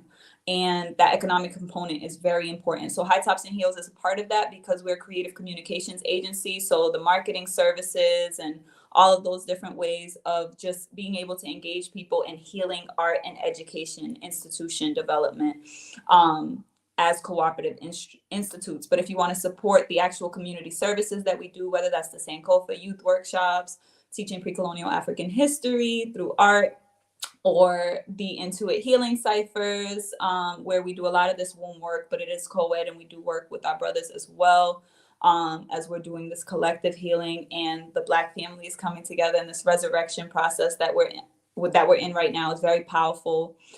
So yeah, I just want to encourage people to join. If you join at the Kingdom rank, you could just make a monthly or moonly contribution at any level, and you will have access to our moonly report that comes out at the top of each month, and you'll know all of the different things that we have going on. And I just wanted to express that, because we actually have some things coming up that are militia exclusive. We have an event in Brooklyn in September, and an ancestral veneration Intuit cipher, where we will be collaboratively and co-creating a workshop around ancestral veneration and the importance of that, which will continue a lot of the conversation that we've had. So I want to thank everyone who tuned in. And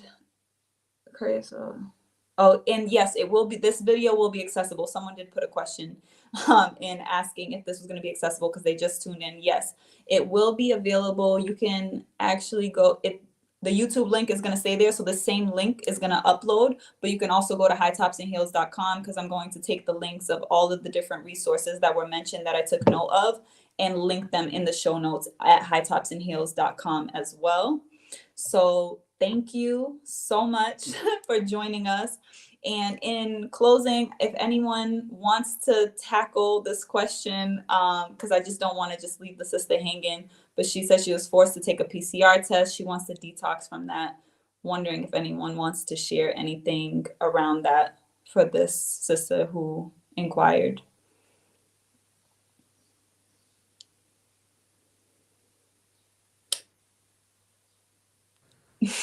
I know you were going to be the one. I know. I'm thinking because I was like debating whether I even want to tap into this. Like, oh my god, the pandemic is such a ritual. I'm sick of it. But I It's ran just general across. detox. Like I don't know. I don't know if there's anything specific for this, but I mean, I can share with this. I don't. I'm not. I haven't practiced it myself. I haven't had any people to commit to the practice because I did offer this practice to my parents. So I don't like to really speak on something that I haven't done successfully myself, but I can provide some resources that can probably guide her in the direction to finding her own answers. On Telegram, if you go to Telegram, there's actually, I think, as a search bar where you can type in like any topics. And I mean, if she can find me on plant-based underscore B Hill and DM me, I will send her this article. So there's an article that I've read a few months ago, maybe like 8 months ago, talking about there is I forget what university that is in the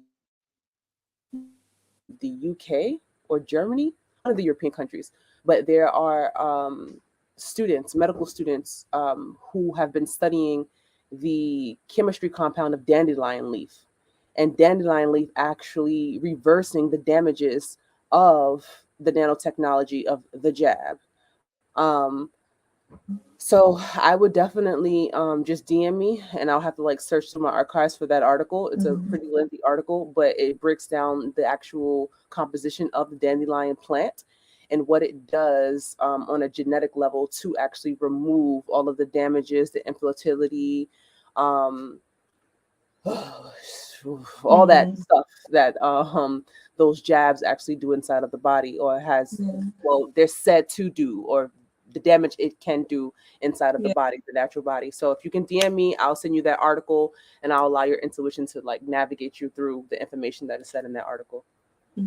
Ashe. Give thanks. And I just want to say as well, just I I ain't picking up a lot of stuff they putting down. So I want us to just like remember they want us to believe.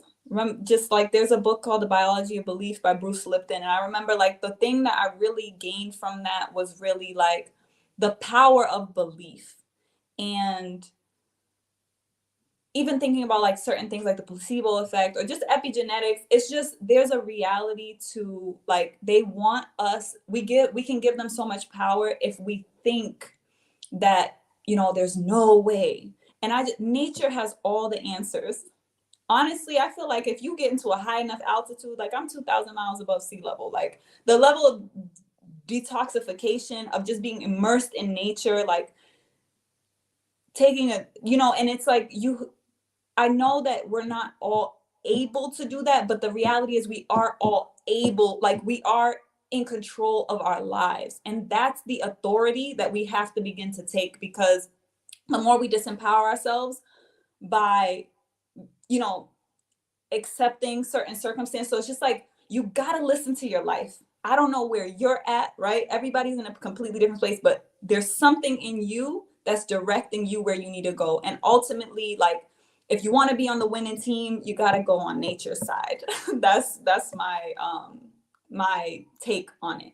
And I just really want to encourage that, because like there's a lot of narratives around like, oh, you can't detox it, you can't do this. And she didn't mention the actual injection. She said the test. So like I don't even know what the dynamics are around that, but I just want to encourage you to know that the power is within your body. You have the most magnificent machine and it has the power to regenerate itself. And just know that you can do whatever your spirit leads you to do to cleanse and purify yourself if you feel that you are exposed to anything that is harmful to you. And yeah, the things that you need will align. Do the research, all the things that were mentioned here already. That's what I wanted to say. I don't know if anyone else wants to say anything, but we're going to be closing out. I appreciate all of the engagement. The sister says thank you for answering the question as well. Give thanks. It was a pleasure. And I hope that you all have a blessed rest of this raw day. Have a great Sunday and travel light. Ashe.